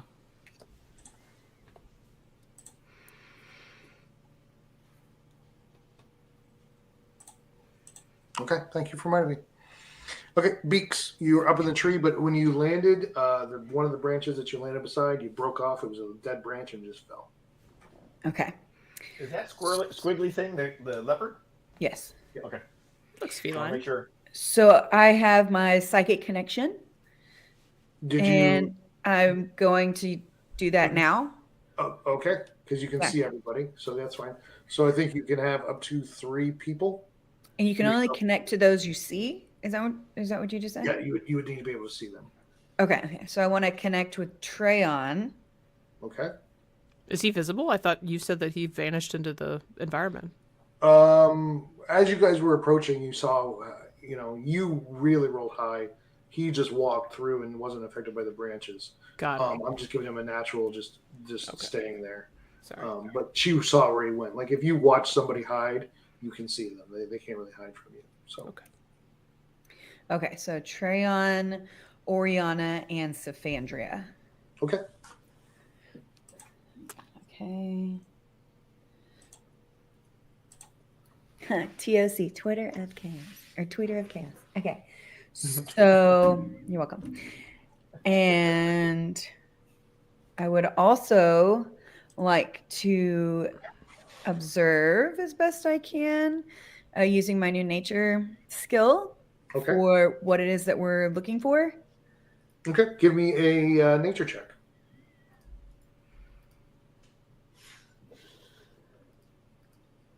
26. 26. Just like I told Pero earlier, this is a biodome, like a miniature biodome of constant twilight and humidity. So it's got a lot of hanging vines, a lot of moss. The trees are kind of stunted because they don't get as much sunlight, so kind of more what you would find in like a swamp. The ground itself is not swampy; it's still solid, but it's got a lot of moss instead of grass. It's very slick because it feels like there's a lot of humidity from this pond. You see a lot of insects, dragonflies, mosquitoes, those kind of things that are just attracted to the water.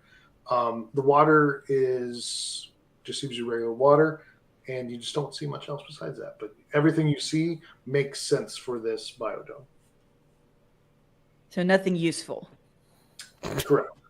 Okay. And then I can move, I believe, is my last thing to do.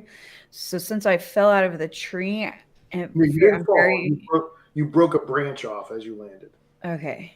So I would like to, I'm going to move over here a little closer to my party, and I would like to go back up into the tree. Okay. Are you trying to stealth? Yes.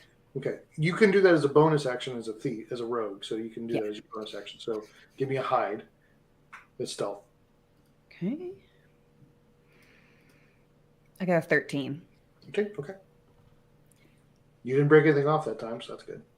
Okay. And so you're right. Amen. Thank you. So with that move that I accomplished, will I now, if enemies just happen to arrive, do I get advantage? Advantage. Thank you. If their passive perception is lower than 13, yes. Lower than 13. Okay. Awesome. Thank you. Treyon, what would you like to do? The first thing I'm going to do is cast Daylight.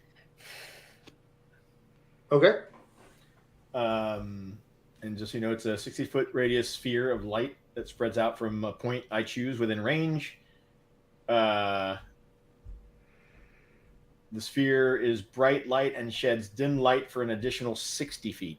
So it's bright light and within 60 feet, and then another 60 feet past that, it's dim light.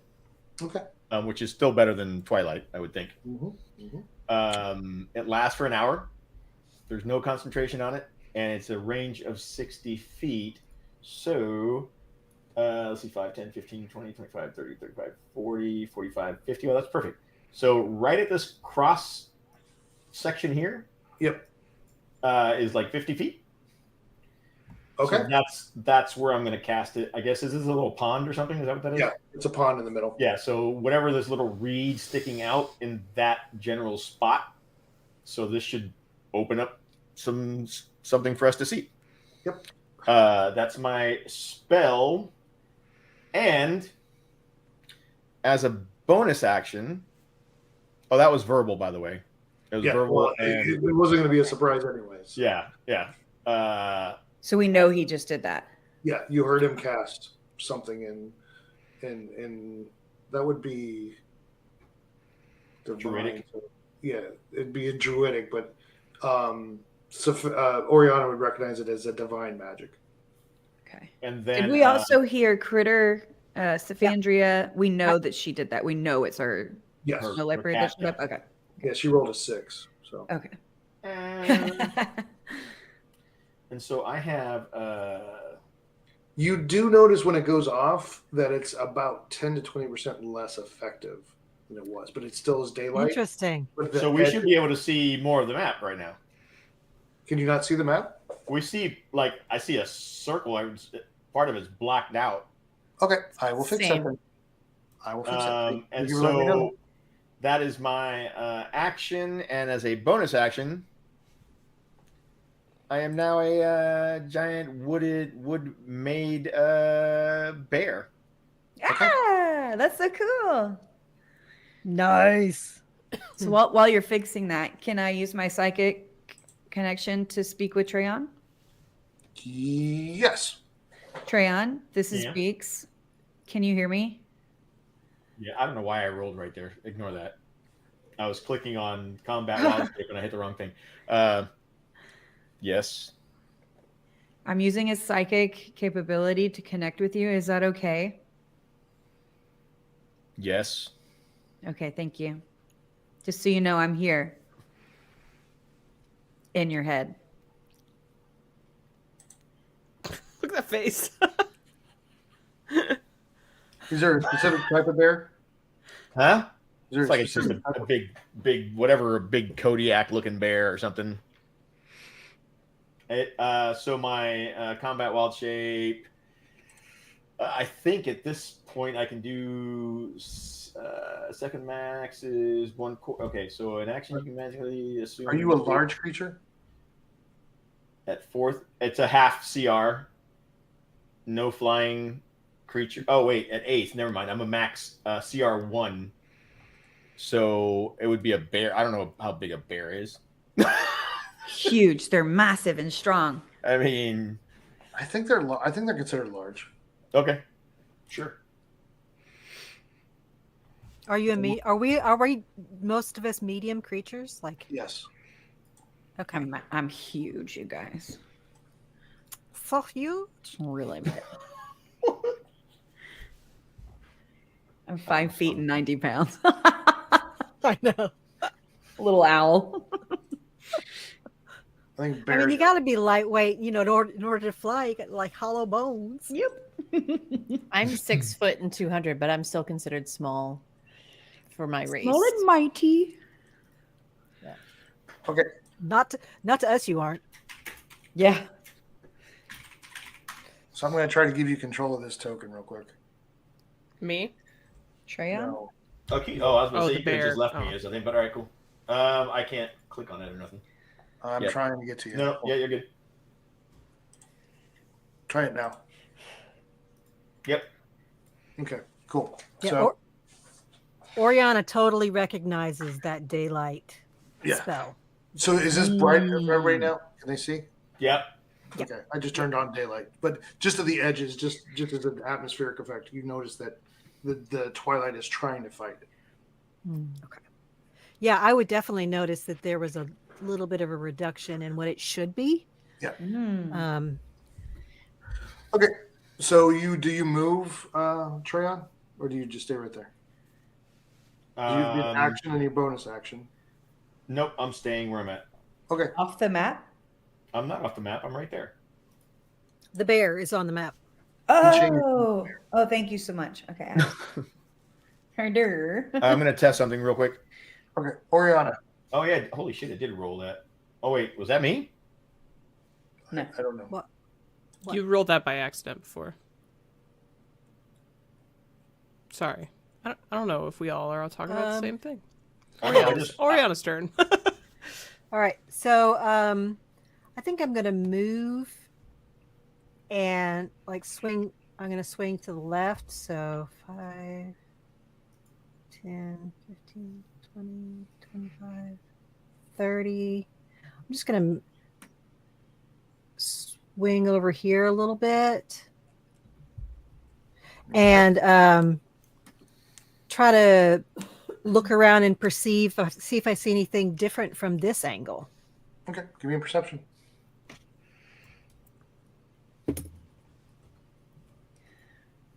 Oh, that's a natural 20. Yeah. And my perception adds a 6. You notice bubbles coming out of the middle of the water, middle of the pond.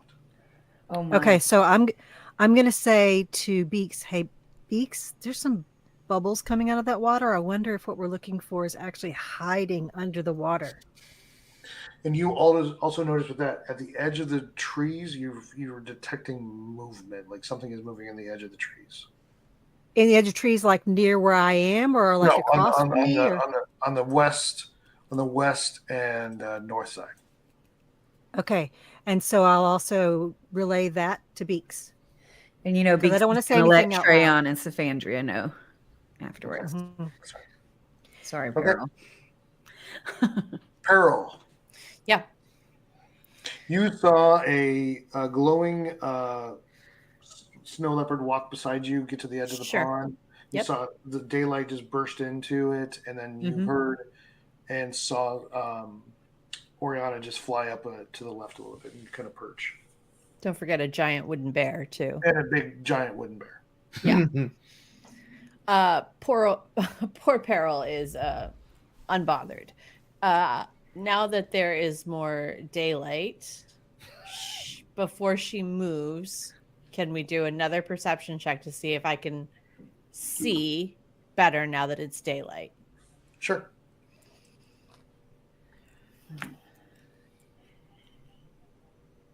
You said this is regular perception, right? Yep.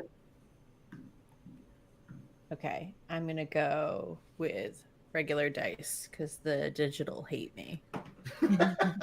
That is a natural 1 for a 5. Timing of it all. You're still kind of blinking from the bright light, and like nobody warned you, and you were looking right at the spot where it was going to happen, and it's just going boom, just this bright light. Wow. So it's a check, so I can't use the advantage that. Yeah, no, I get no advantage. I can't turn this around. Okay, super. Can I use inspiration to re-roll? Yeah. Okay. I'll let you. That's fine. Okay. Dear God. Stupid electric dice. Oh, 1. Okay. 18. 18. You see Here we go. bubbling, you see bubbling in the middle of the pond, like something's moving underneath the surface. Bubble, bubble, trial and trouble. I will say out loud to Treyon, is it supposed to be bubbling like that? And pointing and talking out loud. So hopefully my crew hear me. No. Ooh.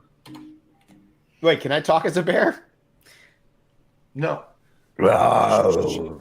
You can tell me no. Oh, yeah. In my head, I'm like, tell her no. She can't. I can't. But you didn't know that. What happened? Dana Lou will be right back. Oh. Is she Andrea. Wait, I would move. Can I move? Yeah, go for it. Okay. Just don't move. There she is. I would still move towards the edge of the water. Ooh, daring. Okay, now it's my turn. Yep, that's Fender. Sick. Okay, I am going to move up. Let's say 15, 20, 25 feet. Okay. And what else am I gonna do? Can I do? Are there any rocks around me? There's some not a lot of loose ones. You could probably pry one up. Can I pry one up and throw it into the water? Sure. Doing it. Golly, I love it. It just lands, and you see some ripples that are. So you have the ripple of the thing that you looped in there, okay, and then you see some counter ripples moving. Okay, great. I think that's me, and then my little cat. I would like to go here. Okay. It just slinks over and just kind of sniffs at the edge. Beaks. So I can see everything going on with everyone, I believe, because of how bright it is, and they're within eye shot. I've relayed all the information that I could to everyone at this point. I think it's smart to stay where I've positioned myself. There's nothing else I can offer to anyone. Can I...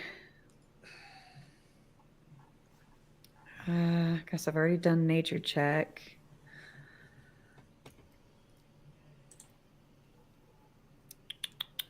I don't know that I have anything to do except wait.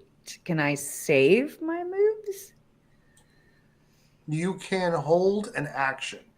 You can't. You can hold it as a dash, but you have to tell me what you're holding it for. Like, what are you waiting to do, and what will trigger that action. So I can hold it as a dash. You said as an option. Yeah, you're basically holding a dash, but you have to tell me what will trigger. Like if something comes out of the water, if one of your allies gets attacked, you're going to dash. So you just have to kind of tell me what the plan is. Oh, if my ally gets attacked, like dash to them. You is that will what you're be able saying? to do whatever but you're holding a dash. Okay. But you tell me what the trigger is. Like this would be like an example. Like if you're in a room, I'm going to hold an action. I'm going to hold an attack if the door opens. And I'm going to attack whoever comes to the door. So you're telling me you're holding your action to do something, but you have to tell me what it is. I'm going to hold a dash if I need to get out of the reach of an enemy. Okay. Okay. There you go. Gotcha. So if an enemy attacks within your reach, or that would affect you, you're going to dash. Yeah. Gotcha. Okay. Treon. Well, let's see. 5, 10, 15, 20, 25, 30. 5, 10, 15, 20, 30.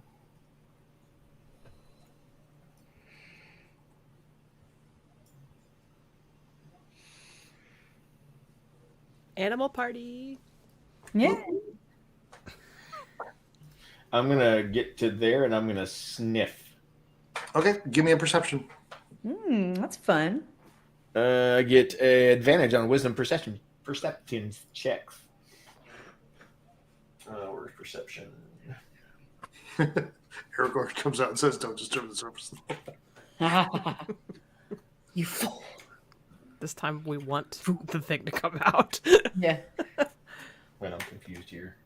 Nessie's about to show up.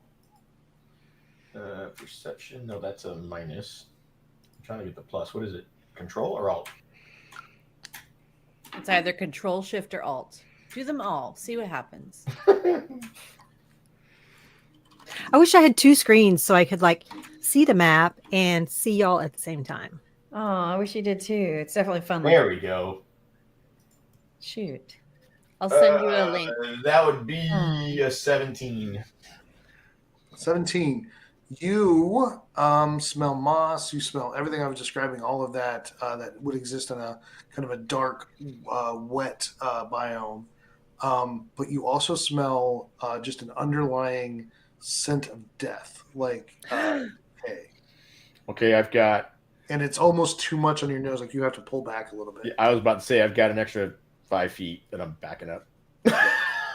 So the bear goes up and sniffs the water, and then very obviously backs up. Treon, what just happened? I have no language or speaking ability as a bear. Does that? Well, in your head. In my head? She's connected to your. Oh, that's right.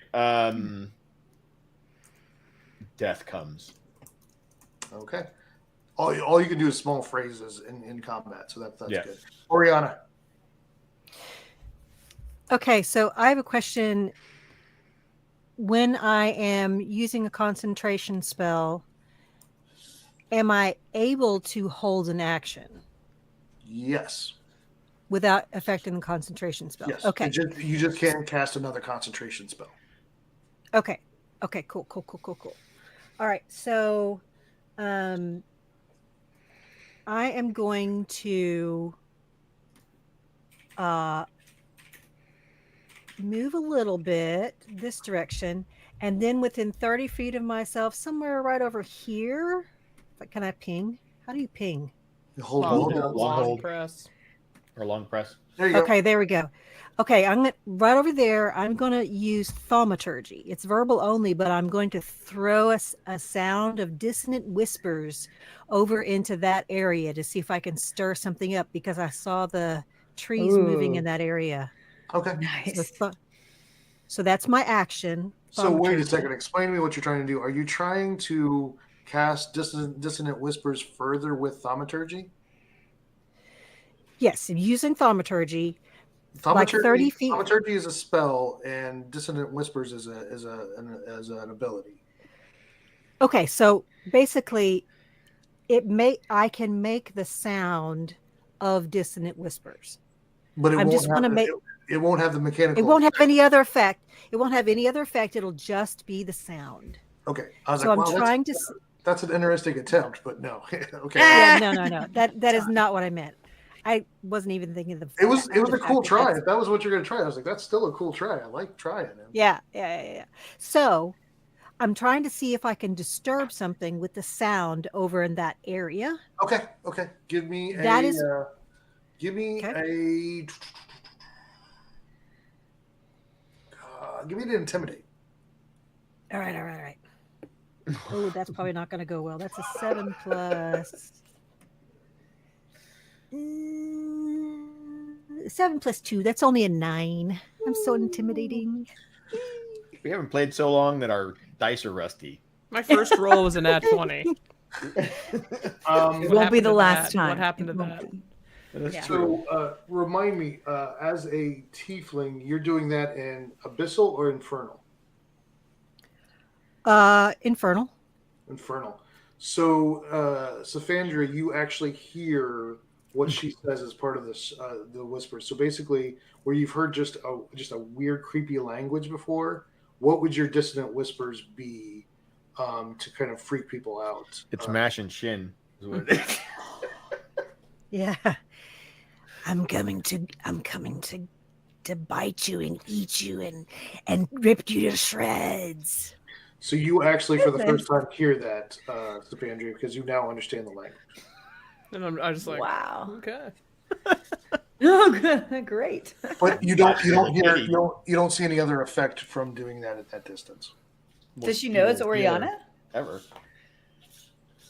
She's doing it. I mean, it's probably got a component, and she's out in the open. She's casting, so you can see her It is verbal. It is verbal. So I'm throwing the sound like 30 feet from me, but I am doing something. They're like, I'm not moving my hands or anything. It's just verbal. Okay. But nothing happens. Nope. You just kind of shake the leaves and cause ripples in the water from the sound. I mean, he was clicking around. We saw it. Something happened. Okay, I didn't notice anything happen. All right, got it. Okay, so let's.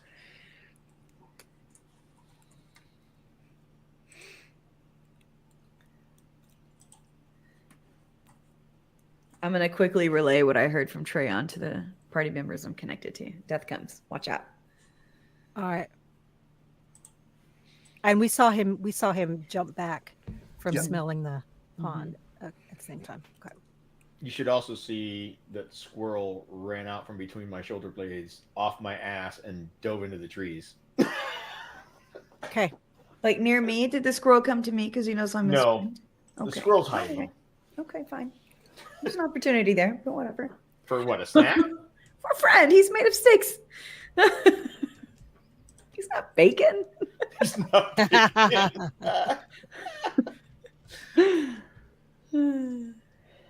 That's funny. What did you name the squirrel? Not bacon. No, not bacon. I know. No, that's what I'm gonna call your Oh. squirrel. It's Oh, not God. bacon. Not bacon. We're gonna be friends. You There are just so wait. many clicks happening right now. I know, it's terrifying.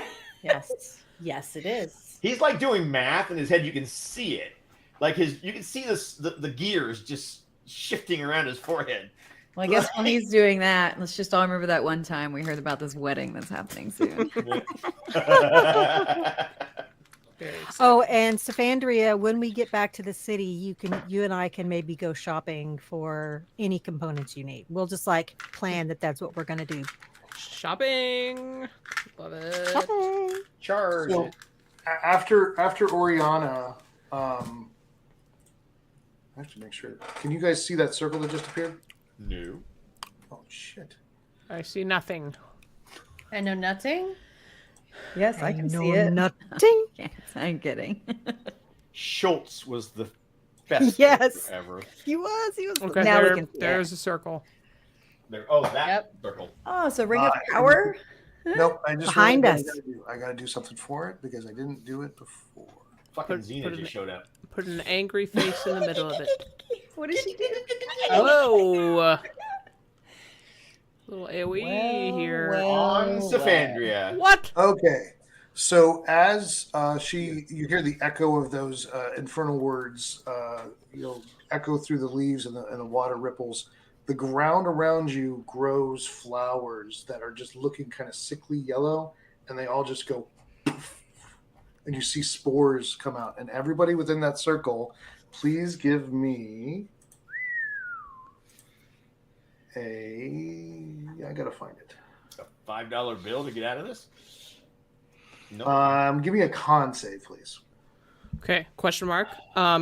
I have land stride. I have advantage on saving throws against plants that are magically created or manipulated to impede movement, such as those created by the Entangle spell. Is that related? This is not impeding movement. This is not impeding movement. This is a poison cloud. Let's see. How high do I see the poison cloud rise? 20 feet.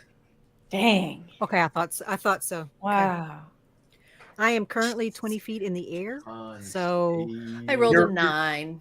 You're outside of it. That's fine. I know I'm outside of it, but I wanted to kind of keep that in mind. Mm-hmm. That's why I'm on my broom in the first place. I thought bad plants could be stepping on them, and they could be trying to grab us and poison us and all kinds of stuff. So. Good call. I rolled a 9. Okay. Could I use Misty Step to avoid this? Misty Step is not a reaction. It's a bonus action. So true. Okay, fine. What am I supposed to roll? Con save. Yeah. Okay, con save. I love that. Con. You said it's poison? Yeah, poison. And me having taken the potion does nothing for my con saves. No, it gives you a bonus D4 because of the bless. Oh yeah. Well, that's something. Yeah. So I roll a D4 also. Okay. Yep. Is this a D4? Yeah. Great. It's a 14. 14. Okay. You all take 13 points of poison. Oof. Jeez. And you would only take 3 points, Symphonia, because you had 10 points temporary hit points. I forgot to add that. So they go first. I was going to keep track of they good go looking first. out. So I take 3. Perfect. Yep.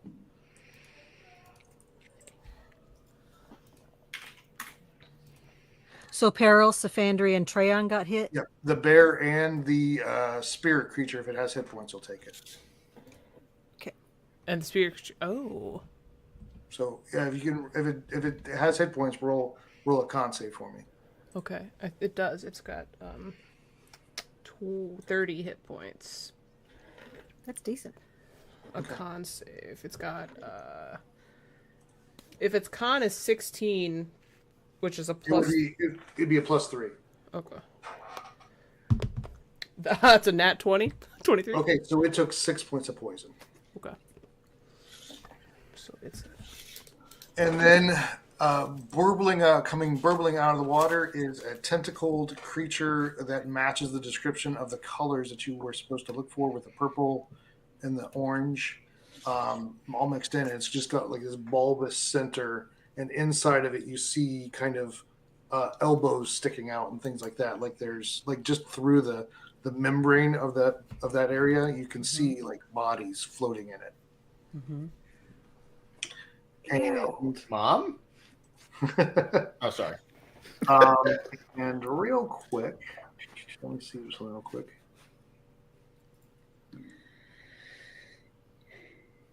You smell just this horrible stench come off of it, but it comes out and it will attack at Peril first. I just need to look up what that is real quick.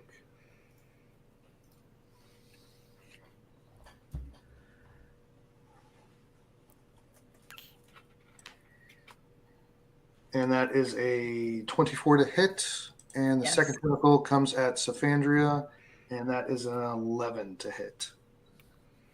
It did hit, or it swings with tries to hit you with a tentacle for an 11. And I have an 18 armor class, so it doesn't hit. Yeah.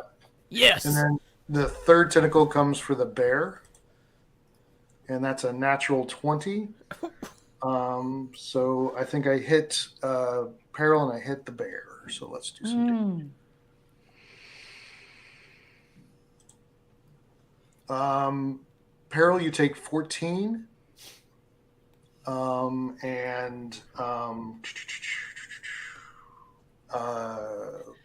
Treon, you take 10 points.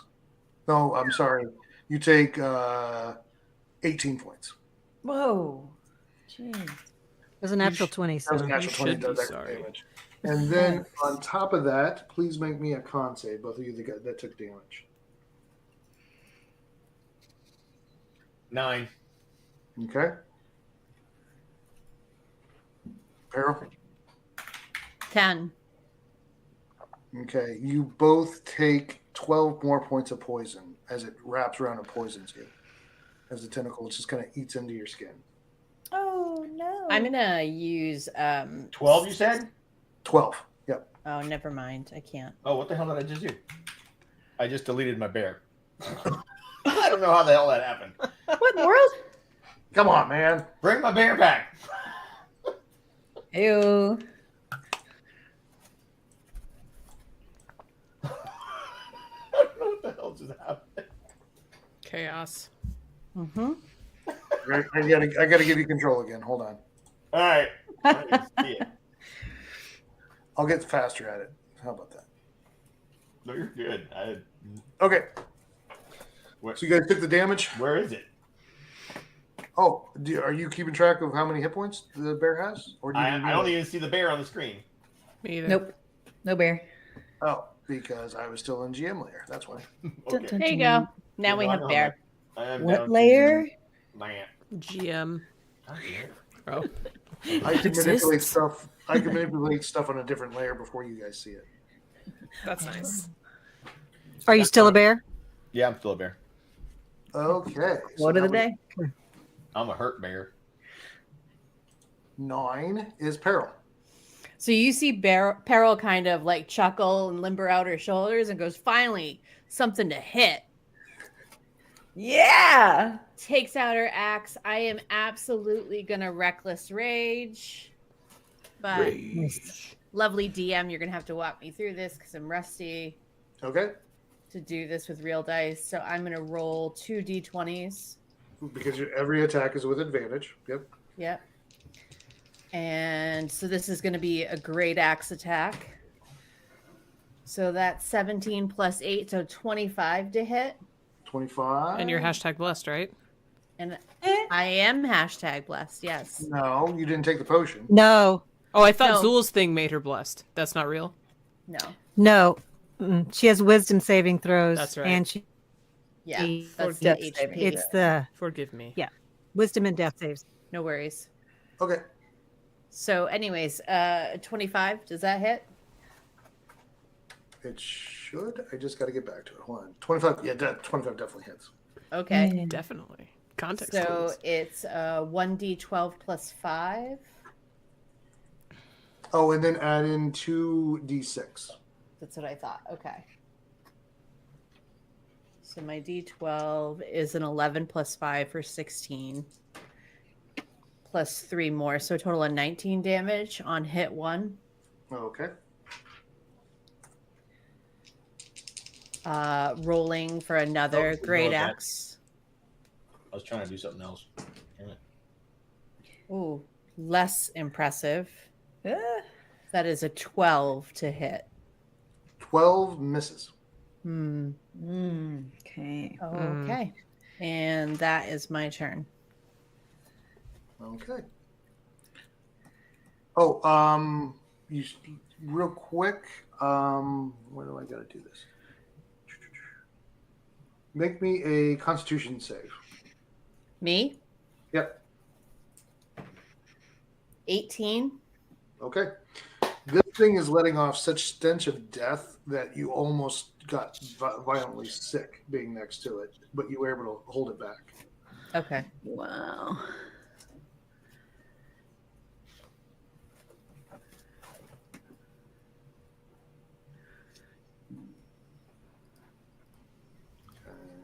Okay, gotcha. Beaks at 8. Okay, so I'm going to go ahead and use my psychic blades to shoot. Okay. I'm going to attack it. Go ahead. Oh, with advantage because this first one you're stealthed. Thank you. 18. 18 hits. All right. And then I get a bonus action. Is that correct? So I'm going to go ahead and chunk it again. Now this is with your dagger now. With the dagger. So less damage. And that's not with advantage at this point, I'm guessing. It is still with advantage because you were sneaking.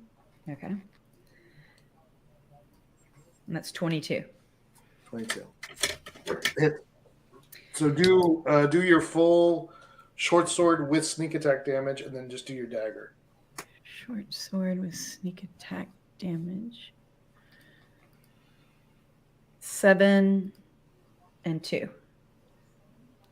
Where's your sneak attack? Oh, thank you. Sneak attack. 16. Okay. So 25 total. 25 total. Thank you. Good job.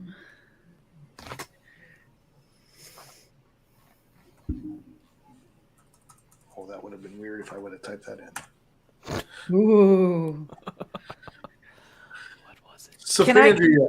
With this same move, can I use my new nature knowledge to understand anything that's happening from this monster or the stench? That would be using your action you do a skill. You use your action to attack. Okay, worth it. Symphonia, please make me a concentration save. Or a constitution save. Constitution save. Roger. Constitution save. That is a D4. Yeah. Oh, plus a D4? Yep. Good job. Why do I keep rolling a 1 with this D4 roll? Okay, that was the D4 though. Everything's fine. 5, 11, 12. 12. You are incapacitated due to the stench of this smell of this thing. So it's not just directly adjacent to it, huh? All right, so I Okay, lose. Can you tell us exactly what incapacitated means? An incapacitated creature can't take actions or reactions. But I can She's probably concentrating gagging or something. Yeah, can they move? No, you can't. You can't take any.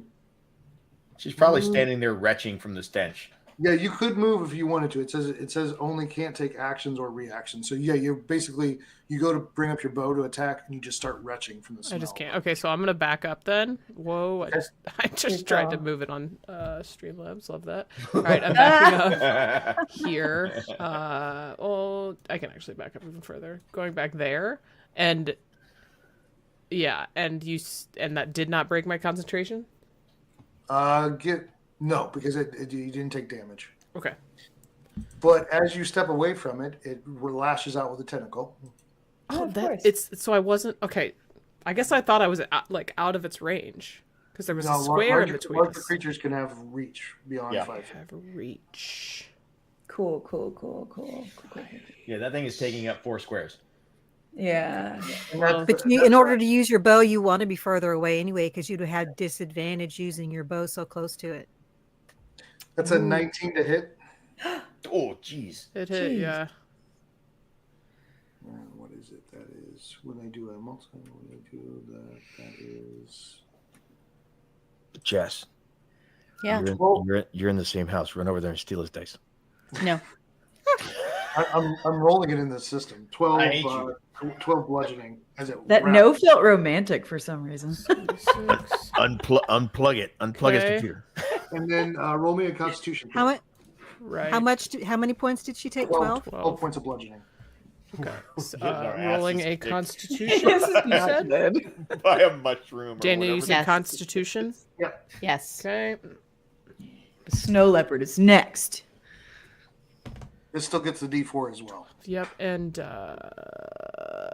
17. 17. You do not get poisoned by the attack. Okay. Now do I have to do something to maintain concentration? No. No, you're still concentrating. You're just retching. You just can't do an action. Okay, I didn't know if getting hit like messed me up. No. Oh, actually, no, you're good. It does. Roll me what is it? A Constitution save. Con save, yeah. Another. Con save. Okay. Yeah. Plus a D4 or not? Plus a D4. Yeah, it's any save. Yeah. Okay. It's a save. And you took 12, so it's we need a DC 10. What? Roll higher than a 10. Oh, okay. I got a 23. So we're okay. So like, what does that mean? So when you are concentrating on a spell, it is half the damage you took, or 10, whichever is higher. Got it. Okay, so I'm still concentrating. Right. Great. So yeah, as you're retching, on the ground, you're basically just leaning against a tree, just trying not to vomit. Got it. Okay. But you still have your snow leopard. Kitty cat. So, Yeah. yes. What's a kitty cat want to do? Is it throwing up? Oh, give me a Constitution save. Why am I helping you? Like, Yeah, right? what are you This question? I keep wanting to. Hey, you're being a good player. You are. That just. We are the band of really, really nice good guys. Okay. Well, it was a 3 with a modifier of 3, so that's a 6. Get out of here. It is incapacitated and retching, like it's popping up a Airball. Okay, he's gonna back up too because he can move also. Yep. He's got 30 movement. 5, 10, 15, 20, 25, 30. He's gonna move here. Please. Sorry, I'm clicking Streamlabs like an idiot. I would like him to move here, please. I think he can go this far. Thank you.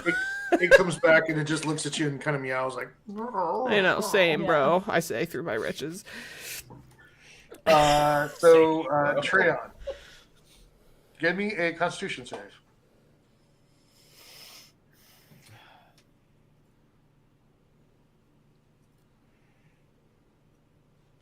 $19.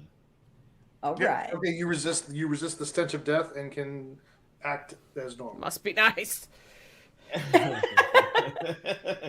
As a bonus action, while in wild shape, I am going to offer up a 4th level spell slot to regain 48 hit points.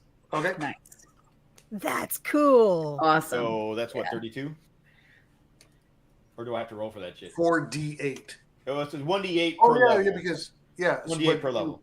But you have that Beacon of Hope thing. I think that's automatic, right? Yes, you automatically get it. Yeah, maxed out. All so healing. 32 points back, which I needed desperately.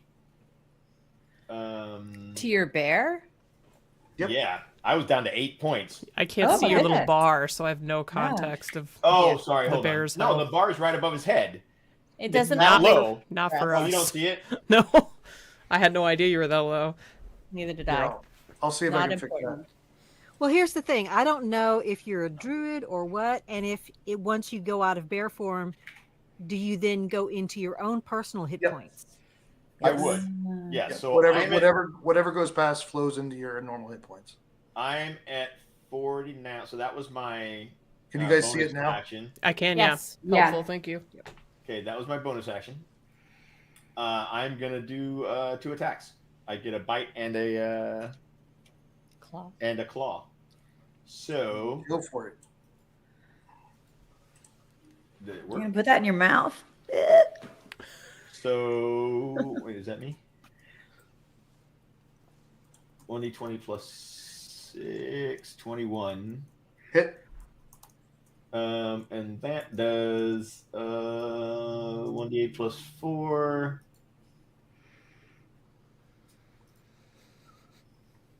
Okay, so that's 7 points of damage with the bite. And let me try to hit with the claw. You said 7? Yeah. Why is it still rolling the same? Oh, maybe I rolled this. Yeah, 21. That was weird. Okay. So that's another hit. And that's the claw. And the claw does 2d6 plus 4. The claw. The claw. And that's another 7 points. I don't know why why is it saying 11? I'm so fucking confused as to what it's doing, but it's 7 is what it's showing on the screen. Okay. Cool. And no, yeah, that's and then I'm going to I can come out of wild shape at any time, right? Or is it a bonus action? It's a bonus action to drop, I believe. Okay, well, I already used my bonus action for the other thing, so it's good. I think so. Yep, we're good. You just healed yourself of all those points, so I would stay in. Oh, I'm not going anywhere. I'm staying there. Yeah. Okay. Plus, if I move out, it gets an attack of opportunity, which I don't sure need does to give it. Not with its fucking flail of tentacles kicking my ass earlier. And I still don't know how far those tentacles go. Right, I'm seeing them happen, but I don't. That was at 10 feet. They went out. Okay. All right. Now, is that cloud that was there before? Has it like sort of dissipated some? Yeah, it dissipated after one round. After its turn. Okay. Yeah. What the hell is that? A shambling mound. Yep. Now, how high does that reach into the air? It's crawled up into the tree. It's crawled up over there. Tricksy hobbitses. So on you, Oriana, you have tentacles coming at you. Yep. From the shambling mound? Yep. Okay. Yep. I want to make sure that the other thing wasn't reaching over there. That thing's got some reach. Yeah, I know. I was about to say that. Well, it's basically on the side of the tree right there beside her. No, I know, but we were thinking it was coming from the... I thought we were talking about the... No, yeah, there are 2 of them. I see 2. I don't know if there's more than that. there are beaming 2. from the Black Lagoon thing. First one is a 10. The second one is a 18. 18 hits. Okay, so that second one hits you and does 16 points of bludgeoning, and the other one hits your broom and knocks you to the side a little bit, but you stay on. And then the one comes out of the tree right beside you for the bear and does 2 attacks. Where's my broom, Ron? That's what happened to my broom? That's a 25 and a 17. Misses on both of them. No, I'm just kidding. Okay. I missed the second one. Okay.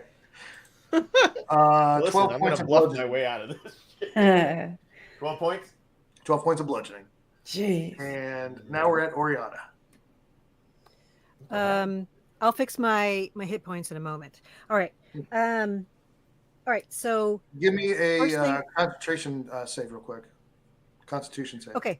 Yep. And I get advantage because I'm a warcaster. Oh, okay, cool. Shout out to aliens in the chat. What up? Hold on.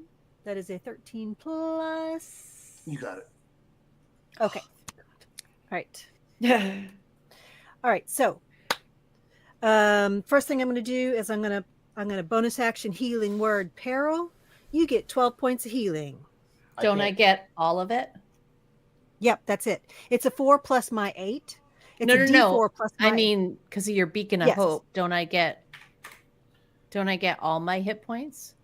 No, Did I misunderstand No. the beacon of hope? No. With a maximum what the spell would have cast. Like if she. Oh, got Yeah. you. Okay. Like whatever- so, whatever my the- spell. whatever the variable Yeah, my roll is. Daniel, my I think- spell is a D4 plus 8. You automatically get the full 4 plus my 8. Got So you. Thank get- you. What'd you Daniel, say, I can't change the All hit right. points on my guy. Okay. What And then- how much did you take? 12, so I should be at 28 on the bear. Gotcha. Thank you. That was your bonus action.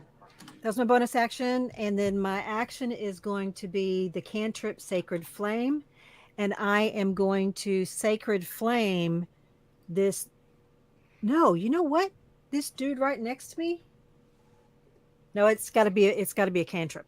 I'm gonna action Sacred Flame it, and it has to make a Dex saving throw DC 16. Oh, sorry. I was thinking of something. That's fine. It did not save. Okay, so that is 2d8 plus my blessed strike, which is a third d8. And that's only 8 points. It's 8 points of sacred of radiant. It's radiant? Okay, so it's 8 points? It's 8 points of radiant, yes. Okay. And I am going to risk the opportunity attack and move away. So you want to go ahead and attack me, or? Yeah, go ahead. That is a 14. That misses. Okay, go ahead. I am going to move. I think I'm going to move here, but I'm going to move up to 30 feet. Okay. Move up to 30 feet. I'm going to change that. Okay. I'm done.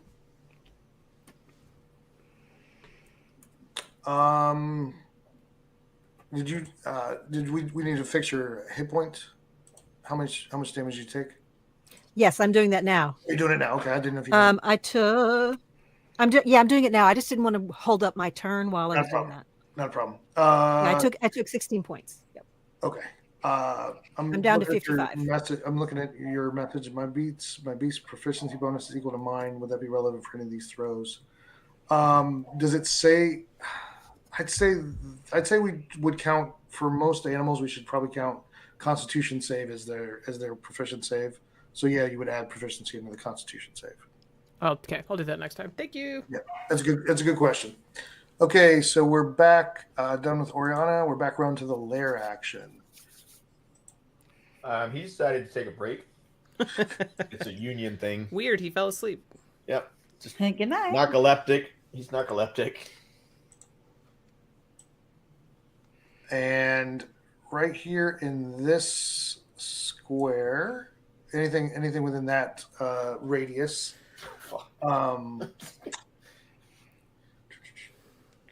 we have grasping roots. Grasping roots and vines erupt in a 20-foot radius centered on a point on the ground that the creature can see. Nice.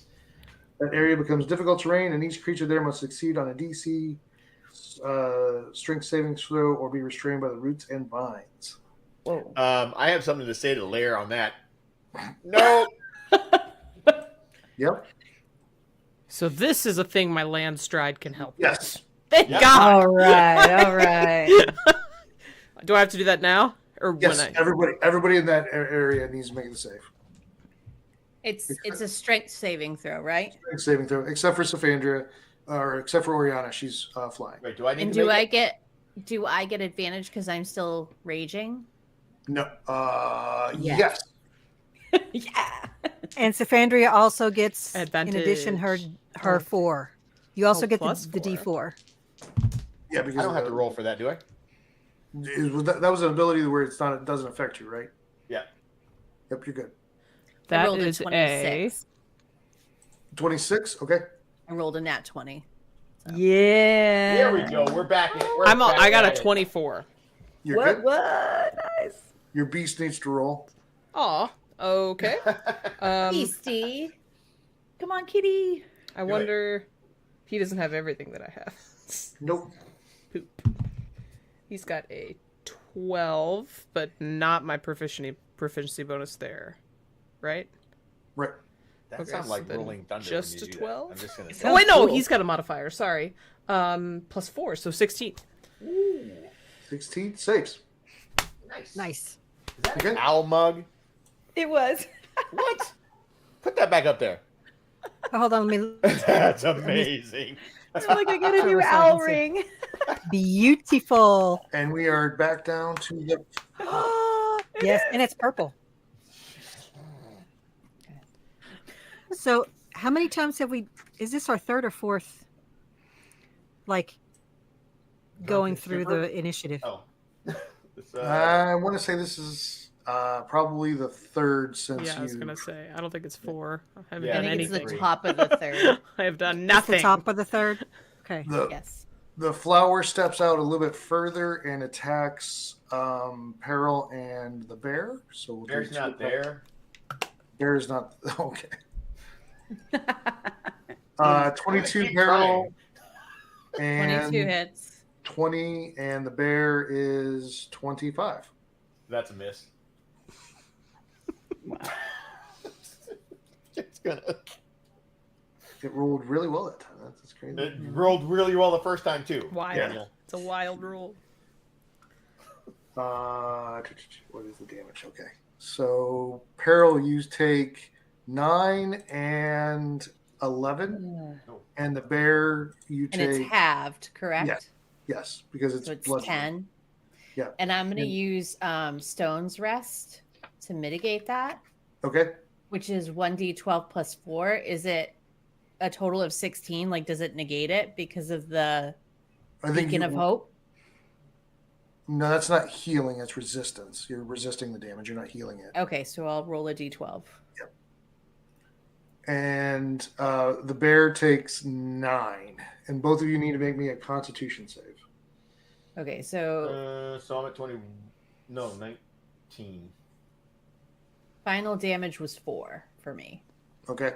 Make me a Constitution save. I still don't have control of my dude, Daniel. Okay, what are you down to? 19. That's right?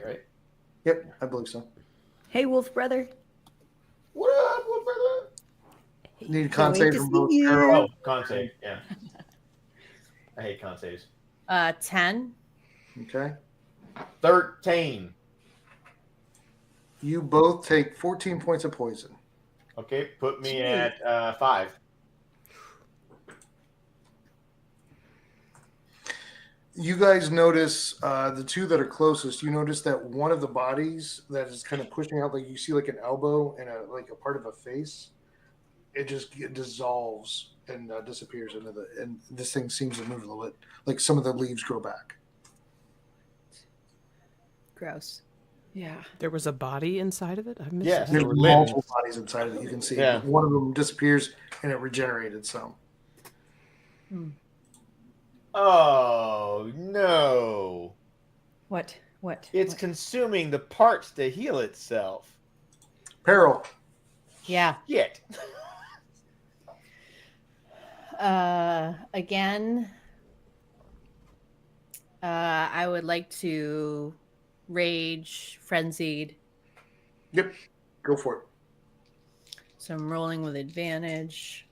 Great axe swings. So this is 19 plus 8 equals 27 to hit. Hits. Yeah. And it is, why can't I get to the right screen? 1d12 plus 5. Yeah. It's 2d6. Yep. So that's 10 is 15, 25 damage on that one. Okay. Swings back and takes another chop with the great axe. Go for it. 16 plus 8 is 24 to hit on that one. Hits. And just 1d12 plus 5 on this one. So that's 9 plus 5, 14 additional damage. 14? Okay. Yep. I just realized that you were attacking recklessly, so it's going to take 2 additional rolls here to see if either of them critical. Ooh. Nope, neither of them are criticals. Okay. Because you get advantage, but you give attackers advantage against you. And so I used my bonus action to re-up my rage, correct? Yep. That's what you, Okay. that's what you Wait. do. So that's So my... why does she have to re-up her rage? She didn't lose her rage, did she? No, it's the new way that barbarians rage. Yeah, they revamp barbarians. And instead of having to always take damage or attack, you can choose to just use your bonus action to re-up. So does that mean you get more rages? Your rages will last longer often because you can choose to maintain it. Nice. They also changed the mechanic for calculating damage. So it is a little more advantageous. Oh, cool. Right. Well, for the berserker, they had to make some special rules on. So okay, so that thing took quite a. You took some pretty big chunks out of it. Oh, wow. Symphonia, Peril.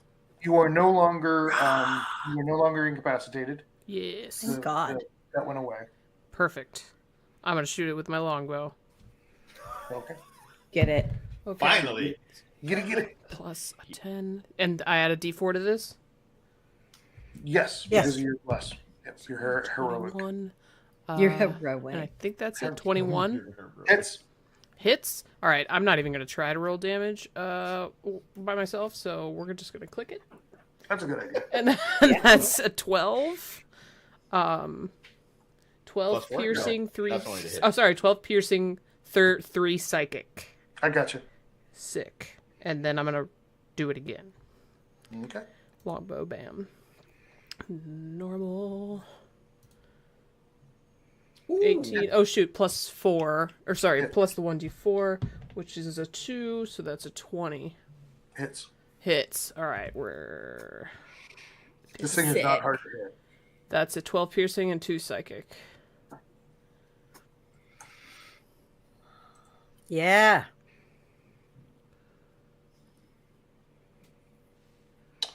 Okay. Kitty cat? Oh, Kitty. Go ahead. I would like Mr. Kitty to advance only as close as he needs to in order to do maul. So does he? Okay. Ooh. And then he is going to maul, which I will roll for. That is a 19.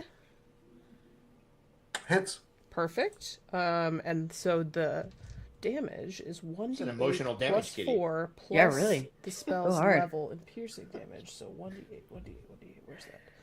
This 1d8? Yes. 1d8. 6 plus 4, 12 plus 2, 14. Nice. All right. It's a lot of math there. It is a lot of math. Sorry. I don't, and recognizing the dice is also something I like not that good at. I started Right. lining my tray so I know which side to go from. Smart. That's smart. You done, Sandra? I would like him to be able to back off, but then he'll get to attack him. So, yeah, I'm done. Okay. Beaks. Okay, I'm attacking. You don't have advantage, but you have sneak attack because things are in melee with it. Okay, so Oh shit! The creature had a bonus something. Pack tactics. Advantage doesn't matter. He hit him. Yep. Good. Yep. Okay, so I'm attacking with my short sword first. No advantage this time. That's 18 to hit. Do damage plus sneak attack damage. So I do want to do a bonus action with That's fine. my dagger.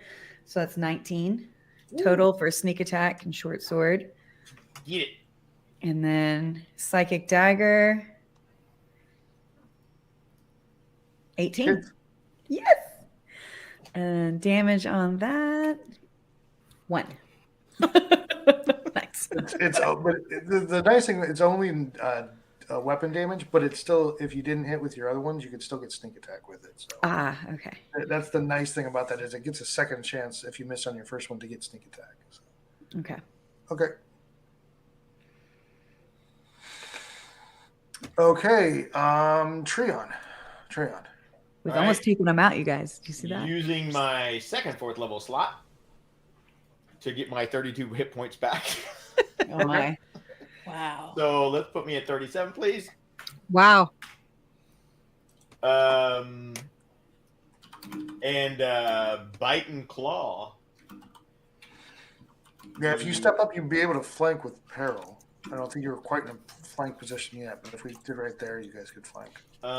We're like here. I can't move them at all. I have no. I did. control. I moved you. Okay. All right. Cool. So yeah, it'll bite is going to be. You can do that with yours. I can't. What? Okay. We'll talk about that offline. Jessica. Oh, I was about to say. 18 to hit. So then that's damage is that, which is 6 points of damage. Okay.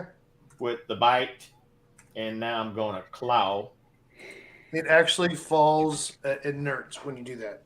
Oh, it was a natural 20. God damn it.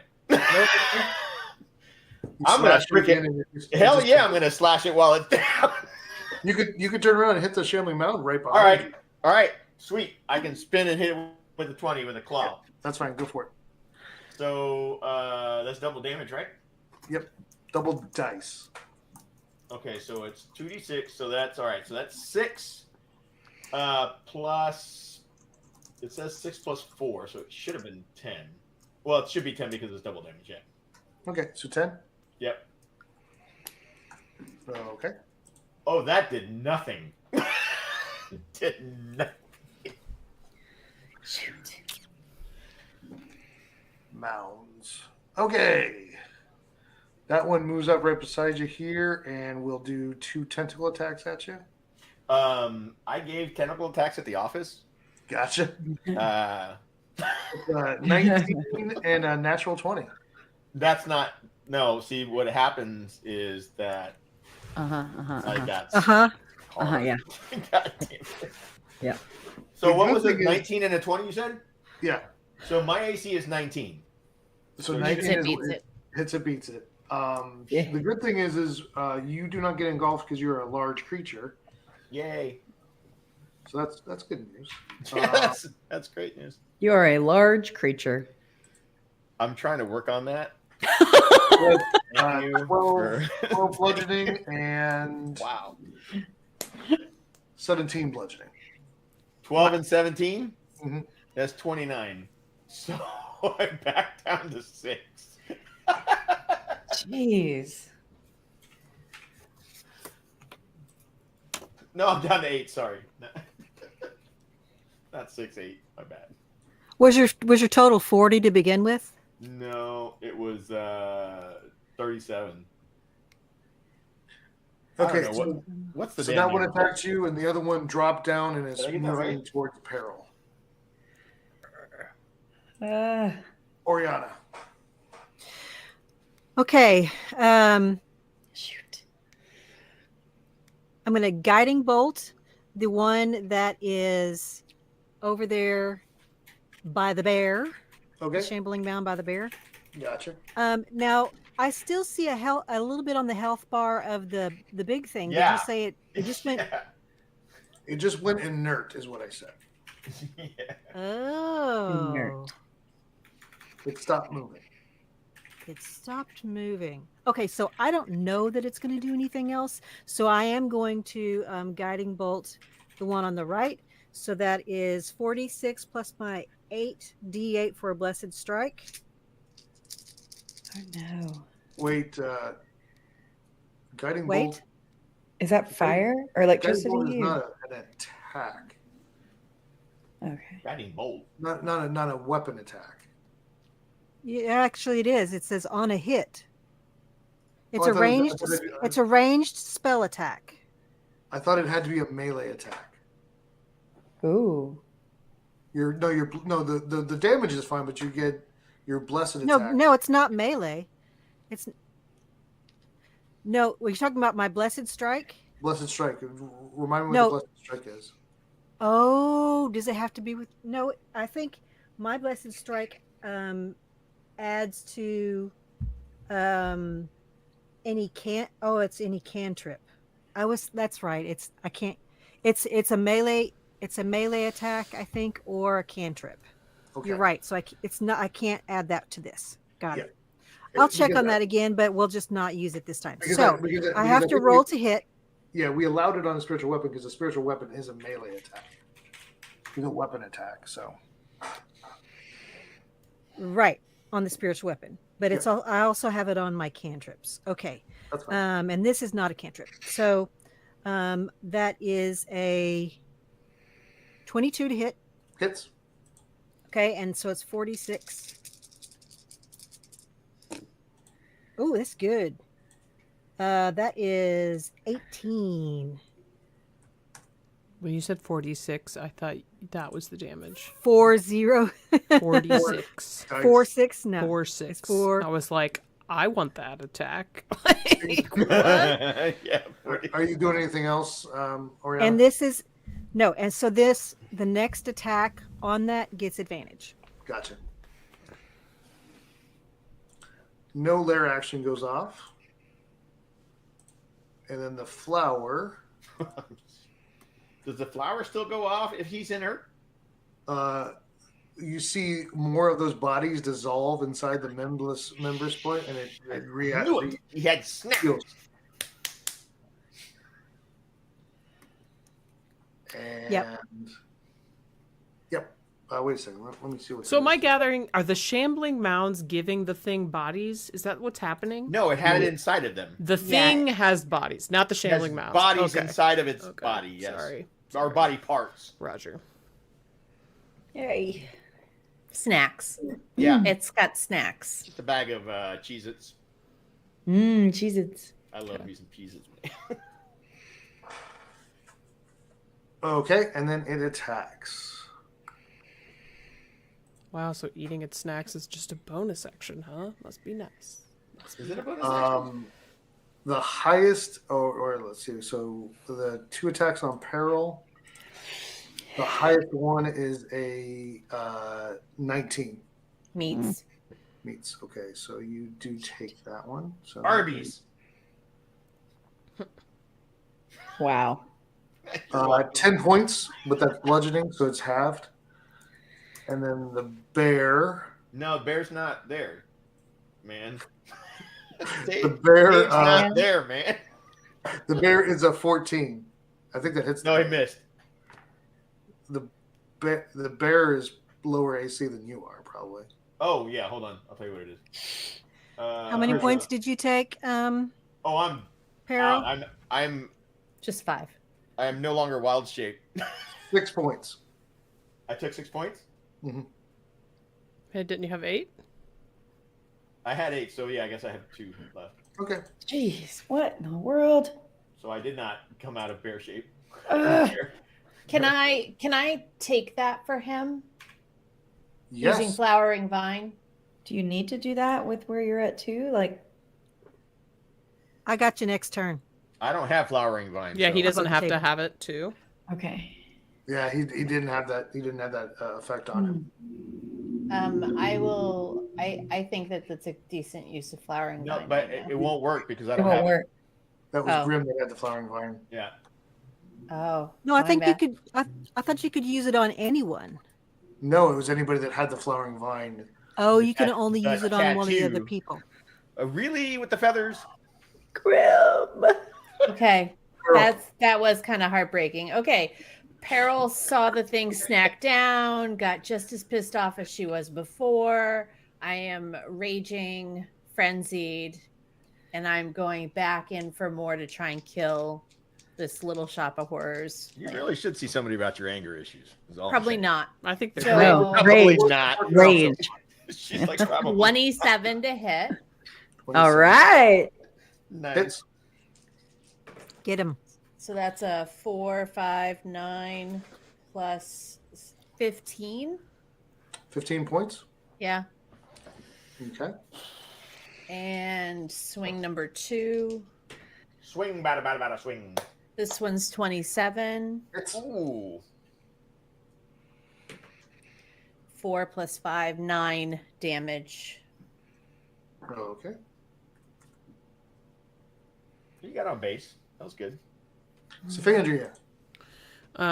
Pinging the little flower first with Hit the it. longbow. If I manage to hit, normal is a normal roll, right? 17 plus. Yes. Yeah, okay. Nice. And then we're doing the attack. 11 piercing, 3 psychic. It goes in there. Perfect. Second attack is going for the shambling mound on the right. Okay. Is he inert again? Yep. Son of a. Normal roll. I'm gonna take his freaking. That's a 22. candy Hits. away. Rolling for damage. That is 6 piercing, 2 psychic. Gotcha. Okay. Oh, that was an advantage. Good job. Roll that again. Oh, See if you roll a yeah. natural 20. Why is that an advantage? Oh yeah, see if you get a 20. Yeah. Because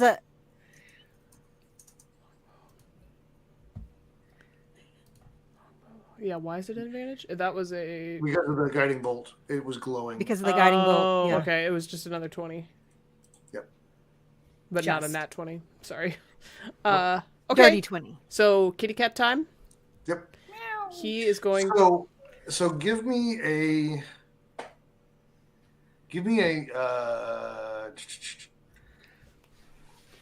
Just generally looking at this, I think most of you would be able to pick up that it's absorbing these corpses in this pouch. Yeah. As it goes inert, if one of you guys did enough damage to it, like say you're attacking that membrane to get the corpses out. Oh, you could probably do stop that. it from returning. Yeah, we were just talking about that in chat. Okay, could my kitty Well, cat they were talking maul the pouch? Yeah. Great, that's what we're doing. Okay, rolling once. It's hard. You're targeting it, so it's a higher AC than just hitting the creature. But if you do that damage, if you do enough, you'll Is it with advantage because of pack tactics? Yes. Okay. So that is a bad and an good. Okay, so we've got 18 plus. Wait, what is the modifier? That hits. You're fine. Okay.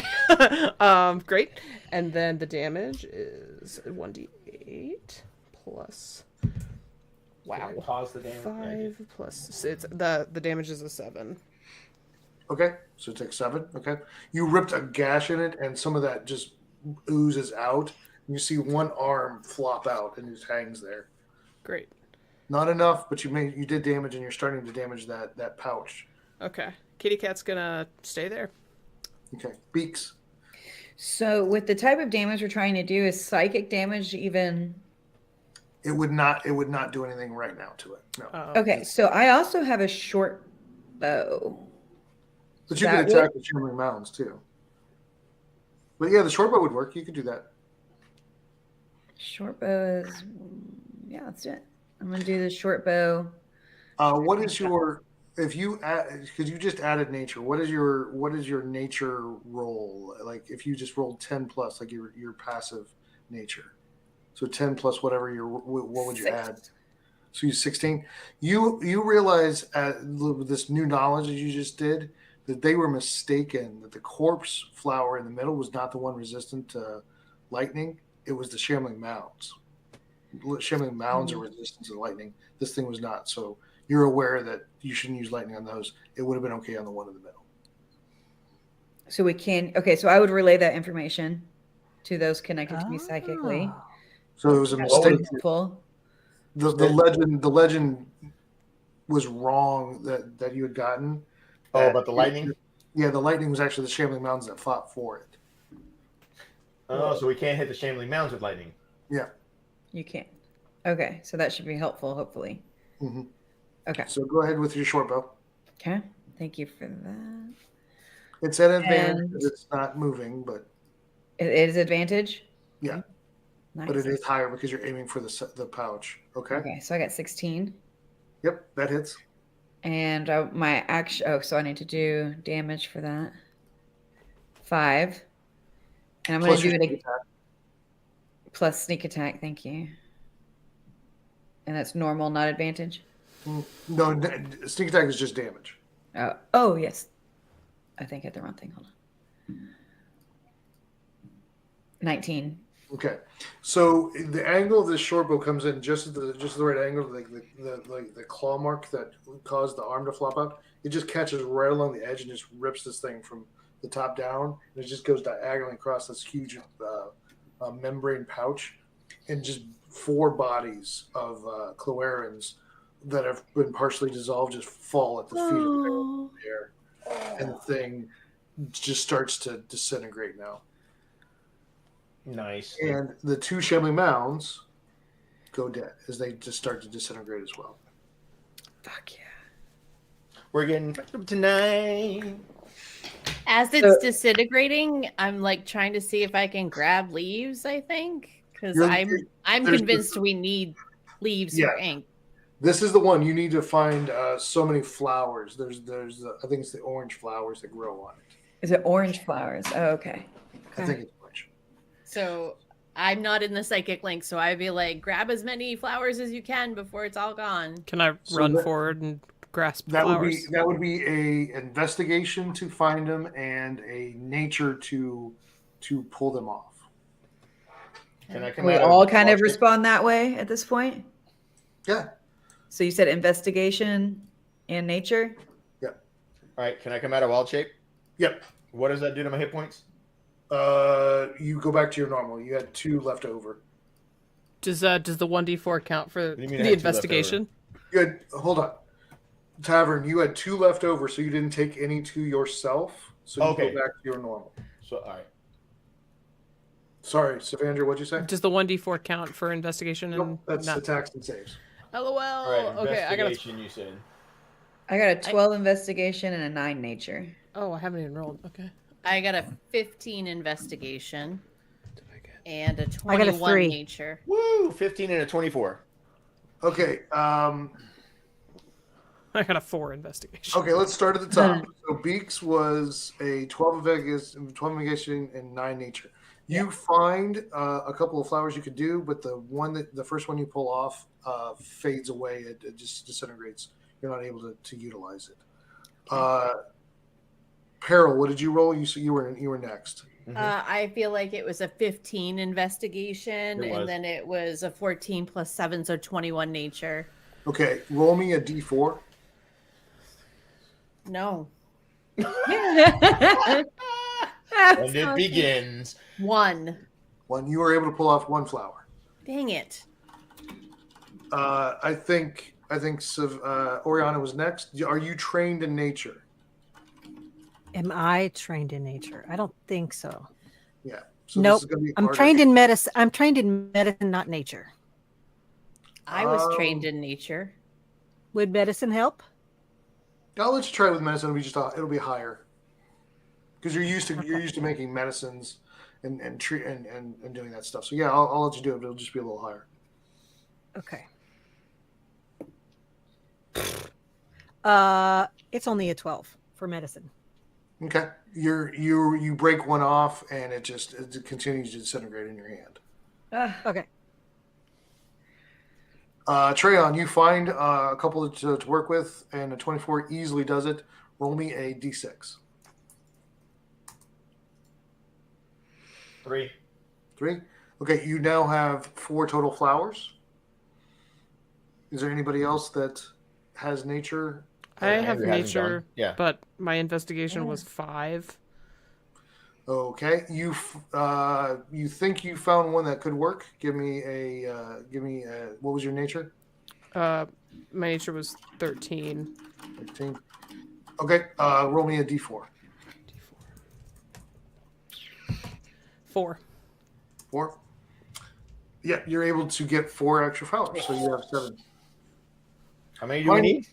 Finding the flowers isn't hard. It's the picking them. Yeah.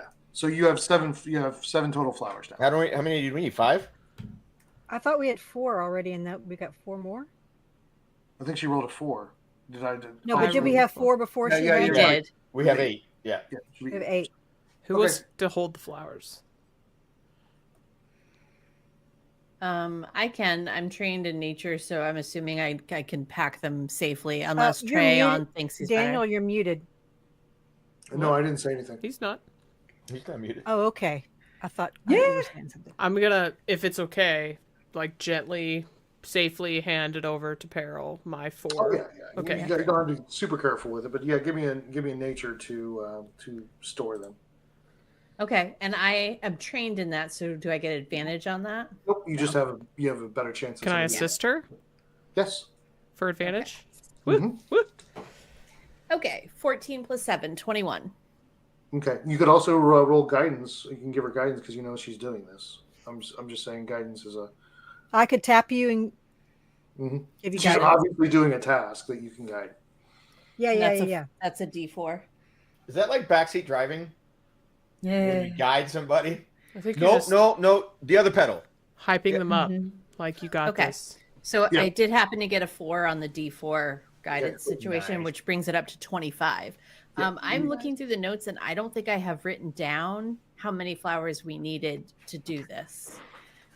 Nobody gave a number. I was about to say, I could have sworn somebody said 5, but I could be completely. I don't remember lost. a number either. Well, we got 8. You have Funny. this We thing is disintegrating. If you want to do more, you have 1 more round. All right. But I'm gonna do it. Wait, how many did she just get? Didn't Peril you got just get them? 4. We're limited to 2 tries. You don't have a full round. Like you all had like one whole round to grab it, what you could. This thing is going. I'm gonna let somebody else try. I'll go. Right. Yeah, I'd like to try. Yeah, me too. Yeah. Okay, well, we only get 2 tries, so. Oh, we get 2 tries. Never mind. I feel like I should because I have. Who nature. has their good? So I have Yeah, nature nature, yeah. 6. I have nature. I can give somebody advantage on nature. Okay. Okay, so we roll nature now.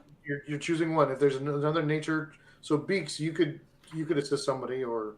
Beaks, Yeah, you have I'll nature? assist. Advantage on both of these. If there's 2 people doing it and there's a trained and a advantage, somebody that's aiding, you can do it with advantage. Okay, yeah, I'll totally assist or aid. You don't need to Right roll now. investigation. You've seen what they look like. You know, So we're just rolling nature? So Yes. me and Just nature Tavern now. rolling nature with advantage. So whoever's With doing it, advantage. roll with advantage. I got a 19. 23. Yeah. Roll me a D. Both of you roll a D6. That's a square. That one's easy. That is a 4. I love what she says. That one's square. That one's easy. I got a 3. Okay, so you got 15 now. Yeah. Sick. Okay. Oh, Well, it's as okay. many as we can get it. If Thanks this for the thing help, just everybody. oozes the rest of the way down and just melts like at your feet. The poison of it just kind of just melts like a 10-foot radius. The grass and the moss is just eaten away. Amazing. Okay. Is the effect of Oriana's spell still up, the Beacon of Hope? I believe It is for a little bit longer. I would love to do a little healing. All right, can we start our rest, and will that allow them to use their hit dice and get full amount? Yeah. I'm at max. Okay. That's the druid life. Yep. Yeah. Another quick question aside from the healing, you guys need to roll or whatever, but is the twilight gone or dissipating? That's what I was wondering. How long does that last? Huh? No. No, I'm talking about now that the creature's dead. The layer effect. The twilight effect is going away. All right. Slowly, yeah. Okay, so if we take a rest, we roll the hit die, but it's like an automatic 10 on it. If you have a D10. Yeah. Cool. Nice. So short rest, everybody? How long Yeah. does your Beacon of Hope last? My Beacon of Hope, I think, is only a minute. That's why I was asking. I did it at the beginning. We only had a few rounds. Right, but yeah, you wouldn't get full. It wouldn't be automatic. Okay. That's why I was asking. It takes a whole hour to like tend your wounds. Like you're. I'm going to suggest that we have a long way to go back. That we might want to take a long rest. A long rest? Yes. Okay. Because I was just going to do like a healing potion, but I didn't know. We're safe now, I think. Well, here's what we can do is that I can do, we can use if we're doing at least a short rest, we could always like do some hit dice. Mm-hmm. Yeah. Or I could do a prayer of healing, maybe. I mean, I guess It's we up to haven't you guys, even whichever one. established are all of the bad guys gone, right? Like Yes, we, you can we feel saw it the from the- shambling yeah. mom go. Okay. The effect is clearing on this grove. So should we just, instead of using up your prayers, should we just take a short rest and reassess our situation and use hit die? I'm down with that. Yes. I don't have that Whichever much to one, yeah. heal. Doesn't matter to me. Okay. Sounds good. Short rest. Okay. Short. You do the short rest and you can do the hit healing real quick. Mm-hmm. Oh, and I forgot that I was supposed to get some hit points from healing someone else. I Okay. need to go back and look. That's fine. I need to look and Why see did I get exactly a how many plus that is. 4 on my hit die? Is that like a modifier? That's your con.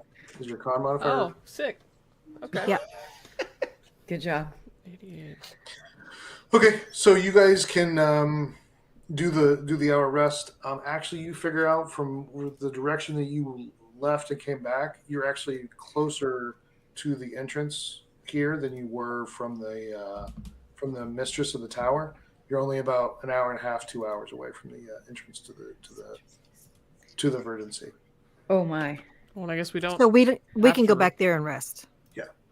Okay. Well, For the just night. saying, after you rest, you can get to the entrance to the realm quicker than going back by the Mistress of the Tower.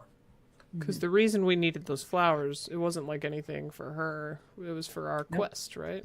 Yes. Yeah. So we don't have to go back to her, basically. No. So while we're doing a short rest, can I like study the flowers or Sure. use that book I got to learn about them? Yeah. Give me a is it nature? Is it already intelligence? Nature is intelligence, yes. Okay. Roll with advantage, real quick. Roll it. So roll and tell me what you do the best. 25. Nice. 25. You actually find in the book that she gave you, you actually find a way to make the potion. Oh my goodness. So Instead we of know how trying to to make figure it out later, you have the exact method to do it. And you Okay. found it. You crush it up. I'm you roll going it into to paper. share it immediately with Oh. the campaign. Yeah, I'm not with a my team potion. here. And is like, so can you tell me what we need to do with the book? All you need is you need alchemy tools. You need to find a place that has alchemy tools to do that. Like Okay, so Treon, do you know where we can get some alchemy tools nearby? Do we need to go back to the city? Probably in the Undercity you could probably find a lab. Okay. So not in the Verdancy. She's talking about the city in the Verdancy. Within the Verdancy. Yeah. What is it called? Nisk? No. Nurse. Nurse. Yeah. Do we think it's worth I mean, doing that that, would be or the just look closest place to get that potion made? Like, but you could also probably use. Is there an exit? Oh no, I guess the only exit out of the Verdancy is where they came in, right? Yeah. There's one. Or does anyone here have alchemy tools? We don't have alchemy tools, but we have to go back to Greystaff's study. So it's possible I've got that there are herbalism some there. I've got an herbalism kit, but I don't know if that would help. I definitely don't So have. this is a potion more than a poultice. Yeah. Yeah. So do we risk trying to see if we can find it in the underworld, or do we try to find it in a city nearby? I mean, I would know if we have. I'm sure we have alchemists. Yeah, but you're talking several hours back. It would probably be shorter to go. How long would it take us to get to the gate to get to the Undercity? You said 2 hours. 2 hours. So it's 2 hours either way. No, it's 2 hours there, and then it's probably 3 hours because you were still a distance away. You had to get on the lake, get to the island, things like that. You were just at the edge of it's a big lake. Yeah, okay, and you're then 2 hours away from there. so the gate is closer. Gate is closer. Okay, that's what I was trying to get to. All right. Yeah. So we're wanna going to the avoid gate. city, and we're going to the gate to continue back. Okay. Right. Everyone's good with that. Okay. I whistle or I wind blows And through then- my reeds, and the squirrel comes back. Okay, so then from that gate, the next place that we need to go actually is to Greystaff. Left. and I know that we should be able to get there through one of the portals. Yes, that's what I was trying to go back and find is what our last save point was. But we'd have to get outside the Verdancy, I think, to use that because it didn't work inside the Verdancy. Okay, so we're gonna speed up real quick. Basically, you guys make the trek back. There's no problems. You know the Verdancy. You get to where that cave is. So you guys know it's right back to the same place. You know that there's kind of that vertical portal like of darkness that you have to walk through. So this is Treon. You've never walked through this portal before. So do you have any questions? I mean, I'm gonna let you play this however you want. You're leaving the realm for the first time. We're at the gate now? You're at the gate now. It's in the entrance to that cave. It's like you walk into the cave, and it's in the back of the cave. You're looking at like a pool of vertical black. I reach into my hair and I pull the squirrel out. Tell her we succeeded and that I am on my way. And I put my hand down to the ground and it takes off. Hi, Rat. Wow. By not bacon. By not bacon. Rat and not bacon. Holy shit. Well, You rat's guys- just a nickname. This is like the Hi, roast Ratty. squirrel. Can I swiftly and stealthily go stand next to Treon? Sure. Okay. Do I need to roll for that, or is it okay to just? If you're trying to sneak, it's a stealth. I would like to sneak. Yeah. Okay. Do I have to roll? It's passive perception. You have no reason to do full perception. I got 28. Yeah, she can't even see herself. Yeah. Okay. So I arrive near and I say, Treon, thank you. Are you ready to do this? So she just kind of like whispers in your ear, like she's just out of nowhere. I look down at her. Then I look back at the portal, square my shoulders up, grab my shield, put my hand on my hilt, and stride forward. All right. You I'm guys like each this walk- character every time more and more. Okay. You guys walk through the portal, and you are in front of what would be like I described, that silvery submarine door that had the wheel that you had to open up. And I have a question though. Before I go through, I'm going to say, you know who we left back at the tower? Who? Ember. Do we need to go back and get Ember? I mean, Ember stayed behind. Ember chose to stay. I feel like Ember was happy. Okay. So we're okay? okay. You know Ember's there? You guys talking about this out loud? Yes. Yeah, you've already walked through. Yep, that's true. I hope there ain't Carol- any demons Carol, on the other you side while you okay? guys are chit chatting. I'm okay. It's No, sad. there's a door. You're in between. You're up to the door. I don't know they what the can't- hell's on the other side of this portal. So. You guys, that's when right. this is over, we can go back and check on Ember. You're basically facing like a naval door, like that has like the seal, like the Yeah. wheel. The You're wheel. still inside. Yeah. I'm like, That metal door. basically, Yeah. Would you figured like out- to do figured out that, that Carol? Ember just stayed, and probably just because that's where they were comfortable. Peril would just say he seemed very happy there. It's just as good a place as any to be. Okay. And at least we can always at stop least, by and at say, least hey. he's not in danger. Okay. Okay, so you guys step through. Okay. Yes. We are through. Okay, who opens the door? I'll do it. Okay. I'm just kind of looking at it. I know how to You- work you it. I come figured through out and how you- to work it, but I'm like, You just rotate the wheel, it opens up, and just you feel like that hiss of actual ceiling, and you feel yourself coming out of this realm into the other realm, and that Nyax is just waiting there and just turns. Oh, hello, you're back. Nyax. Treon, as soon as you step out, since you're the first one, kind of in front of everybody, you stepped out as she opened the door, you feel this weird, and you guys all start to see this coil of fog just kind of circle around him, like it's going up one leg and around an arm, and it's like this fog is hot and wet at the same time, and it is just rotating around you, and you start to hear whispers in Druidic, but you can't make it out. But it lasts about a round, and then it dissipates. do I know? Oh, I think I figured it out. All right.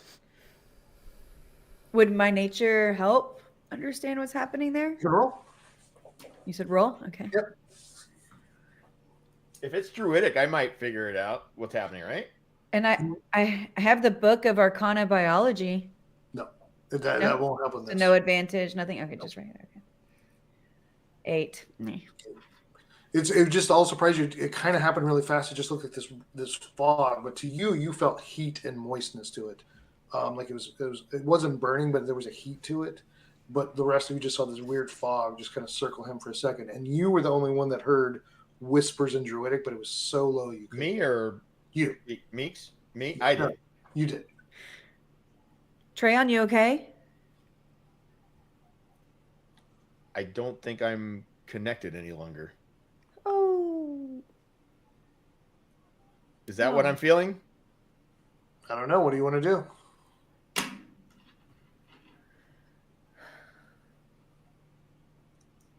Out of character, just to be fair, I wouldn't have you make a class and take away your main ability. No. I know that. No, what I'm But saying this is, it's an interesting narrative question. But I mean, to me, the first thing I probably would notice if you hadn't have said that, as a creature or a being of nature, the air into which I'm stepping is different. Yeah, everything right? feels slightly different. Yeah. Yeah. So this mist thing that happened, I think, is either the master's protection leaving me, or the connection leaving me, or the time difference leaving me. Something is different. I'm no longer a part of that world. Yeah, you'll notice there is something different. Yeah. Mm-hmm. Can I make something retroactive? Possibly. We taught possibly. Okay, this is why I'm asking. It's potentially. When we took our short rest, could I have given those goggles to Trayan? Yeah. And then these are the dark Yeah. vision goggles. I just don't know if they require attunement. They do. They require attunement, which is why I would give it to him during the short rest. Yeah, smart. So let's see. That would be inventory. What is it? So- Goggles. We're running out of time, and we did not get to where I wanted to get to.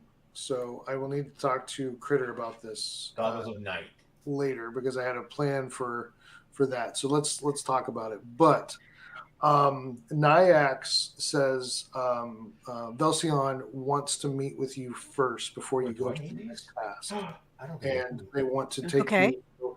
He's with the help of the other Axials. They can get you to another side room where Velsion can meet with you. So he has a lot more access now because of the Axials. He'll be more help. But basically, just because we're running late, they take you into a room, and it's just around a couple of intersections away from the greenhouse of Corbeas. And Velsion starts speaking to you from one of the crystals that's in the room. And he goes, with the Axial's help, I've been able to get a couple of items created for you. So he presents, there's on the table are a couple things made of crystal. And I will explain them real quick, and then you guys can decide. There's no attunement needed for those goggles, by the way. Sorry. Oh, okay, that's good news. Yeah. Okay, great. I gotta find where I put them here. Sorry. The first one that catches Symphandria's eye is a crystalline bow. Ooh, that's all she needs. That's all she needs to be dazzling. That's so cool. It is cool. This is the crystal bow, which you can name of your own. It is a +1 item. 3 times per long rest after a successful bow attack, you can use a bonus action to attack more enemies with a perform check. The DC of each additional attack equals enemies' AC +1. So you basically attack the first person, and they have to be within 20 feet of each other, and it gets harder and harder and harder, like by +1. But basically, you can keep it's kind of like in Guardians of the Galaxy where he whistled. Mm-hmm. You can hum, you can sing, whatever you want to do, but you're basically directing that to attack additional creatures. I'll send the text on this. Yeah, please. Can you imagine? That was awesome message. Can you imagine, Symphandria, in the middle of a show while you're singing, your arrow is piercing apples off people's heads? Wild. Yeah. Oh my gosh. Possibilities. The tips you're gonna get. The tips. Crazy. The next 3, he's kind of surprised because he didn't know Grim. Well, he knew Grim died. He knew Grim died before you guys went in. But he created another one. A bow that is not a bow. So you guys can, for the next 4, we can decide who wants to do this. But I kind of assumed this next one would be for Peril. He calls it the Crystal Ring of the Sentinel. Allies adjacent to the wearer are +1 AC, and 3 times per long rest, you can use 1 charge to use a reaction to stop an enemy from leaving a square if you make an attack on them. Nice. Ooh, And the attack does normal damage. Also, you can use 1 charge. If an opponent attacks an ally who's adjacent to you, you can take half the damage, or you can make an attack against that enemy. I'm assuming that's probably more Peril's. Yeah. Do you like that? That's the Crystal Ring of the Sentinel. But Peril would never make an inventory decision without everybody weighing in. Okay. The crystal bow does require attunement, but it would replace your normal magical bow. What about the crystal ring? The crystal ring does not require attunement. Okay. The next one he suggests for Winespring for Beaks, but that's your choice. It's a crystalline tuning fork on a chain, and once per long rest, the wearer can cast the Scatter spell, See Invisibility, and Featherfall. Scatter is a spell in an alternate book that basically you pick 5 creatures that you can see and you change their position in the room. Wow, that's fun. You can use it on your allies or you can use it on enemies, but they get to make a saving throw to resist. But you can rearrange the battlefield. So if an ally is surrounded, I can drop me in there. Swap them out with peril. Put me in. Yeah, put peril in. Okay. So will the Featherfall work on one person? Featherfall is I'll have to look at it because I think it's it works for them, isn't it? No, you can cast Featherfall on multiple people. I'll nice. see what level I want to do the Featherfall at. And See Invisibility is just you basically each time you would chime it, and it's the sound that's going out. Like you would chime it, you would hit the crystalline, and the scatter effect would happen because of that. Okay. Springs over their fallen feathers. The next one is a crystalline thread. It looks like it's wrapped around like a cork, like a regular thread. Once per long rest, the user can cast divination as a spell. Also, after a long rest, they roll a d20 and record the result. They can replace any roll by themselves or an ally or an enemy within this roll within 40 feet. They can just basically, it's the divination wizard ability. At the beginning of the day, you roll a d20. If it's a 2, you can use an enemy, make an enemy take it. The other thing you can do is once per long rest, you can switch up to 3 initiatives before combat starts. So you can change the order. Oh, nice. That's Oriana's, right? It's Oriana's or yours because there's 2 left. You guys can decide how you want to arrange these. If a being is unwilling, they can resist with a DC save, but otherwise you can rearrange as you want before the first round of combat happens. The other one is a prism on a chain, and this gives psychometry. 1 time per long rest, you make an Arcana check to know the history of an item or a place. You must be touching the item or be in the location of that place, and it takes 1 minute to complete. And also 1 time per long rest as a reaction can change a critical attack they can see within 30 feet into a regular attack. So I'll send you all of these, but basically he's created a couple magic items for you. We'll need to rock, paper, scissors for that, those last 2. No, I'm just kidding. I have a feeling Oriana wants the Arcana one. Instead of the psychometry. Yeah, and I don't have a problem swapping initiatives around. So the other thing I'm going to say is I made a comment about this a couple of sessions ago. The way I play it is once you reach 10th level, you get what is called a realm name, and it will either be chosen by you or it will be chosen by the realm for you. Like you'll just generally be known because of your reputation, but it's also kind of a magical thing. So you guys need to start thinking about that. But this would be a prime example. I want to explain, Kritter. Like you would be known as the Crystal Bow. Like if you start to use this, you would be Symphonia Crystal Bow. Okay. So if you embrace that concept, that would be kind of become your realm name. Nice. Love it. I was about to say, Symphonia is going to love this. It's going to love it. I am legend. Yeah, once you reach 10th level, you start to gain that realm name that just people generally know you. Like the bar that you guys started in, his realm name was Silver Axe because of the silver axe he used. So he started to gain that realm name. Maxwell Silverhammer came down upon him. It's really level 8 right now, right? Yep. Okay. Yeah, but you're getting close enough that I want you guys getting closer. Okay. If you start to embrace the use of Crystal Bow, you would probably become Symphonia Crystal Bow. Yeah, Tavern. Once we get what's those last 2 items are, we can decide. Okay. So we didn't get as far as I wanted, and I apologize for that. Kritter, I'll talk to you about it, but hopefully we can have you play in the next session because I want to get to a certain part, at least for a part of it or something, if that's okay. Yeah, I'm sure we can work that out. Okay. Thanks. She needs to take a little bit of a break for a while. We know. Yeah. Maybe that'll be our first session that we play on Tavern's channel. Yeah, that may be test good. run. Yeah, That'd be a good test run. Yeah. That would be amazing. Cool. Okay, so so you guys are in there, and we can say that the Axials will be able to get you that alchemy set to where you can make that roll to get that done. Nice. So the last thing you got to do is just get the template and the information from Greystaff's laboratory or his study to be ready to take on the time stop spell. Oh, baby. All right. Okay. Daniel done? I think we're done. Okay, awesome. Well, as always, let's do a little brief sign off from everybody, and then we will peace out. Winespring, want to start? Yeah, this was great. We're doing awesome. I'm excited to be spending this time with you guys. Can't wait to see what happens next. And check me out on X at Winespring Cafe. Great. Jessica? Another wonderful campaign night, and I can't wait to see you guys next month, whatever that might look like. Stay tuned. We will definitely keep you posted on socials, and if you haven't, feel free to check out Wine Springs Food, Tavern's merch, Oriana's pod, and our pod, But Are There Dragons? Woo. Yes. Tavern?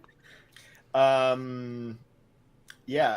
some point I will be running a campaign. Winespring and a couple of people other talked me into it on my own world. I want Daniel to be able to play. Yes. For a change. Please. He's the only one that is officially in the list right now. I haven't talked to anybody else, but it's a homebrew called Portals. Cool. And yeah. Cool. Okay. Fun. Zool? Yeah. I have been dying to play, so I can't wait until next time. But I hope to see some of you in person at WalkCon before we play again.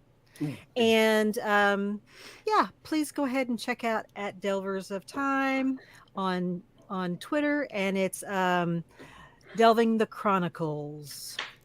Delving the Chronicles. Okay, Daniel. Last thoughts? Final thoughts? Just a fun time. I was happy to get through the Verdancy. It was a fun time, and just always so much fun to play with you, awesome nerds. So. Awesome. Yeah. I'll reiterate and say, as I say every time, I hope. Thanks, Daniel, for all the planning that you always put into this. It was a really fun sesh. Even though there were shambling mounds and corpse-eating flowers, I think that was I think it was a nice touch, honestly. I was glad to finally get to cast my kitty cat, and even though I didn't technically buy the stuff I was supposed to buy for it, but it's okay. We're learning. We'll get that figured out. We figured it out. And just know that if you're watching this and you like the Knights Who Say Chill, that soon we will probably be on Tavern Tavern's YouTube channel for future streams for a while. So if you're not yet following Tavern Tavern, go subscribe so you don't miss anything. And obviously keep tabs on all of our socials or join my Discord so you can see whenever the next session gets scheduled. Otherwise, thank you all for watching. Thanks for being in the chat. Thank you all for playing with me, Knights. And just real quick, I will say that Discord is where Jessica and I met. So you never know. It's a good Discord. Just saying. Love. All right. Have a nice night, everybody. Thank you so much for watching. Bye. Bye.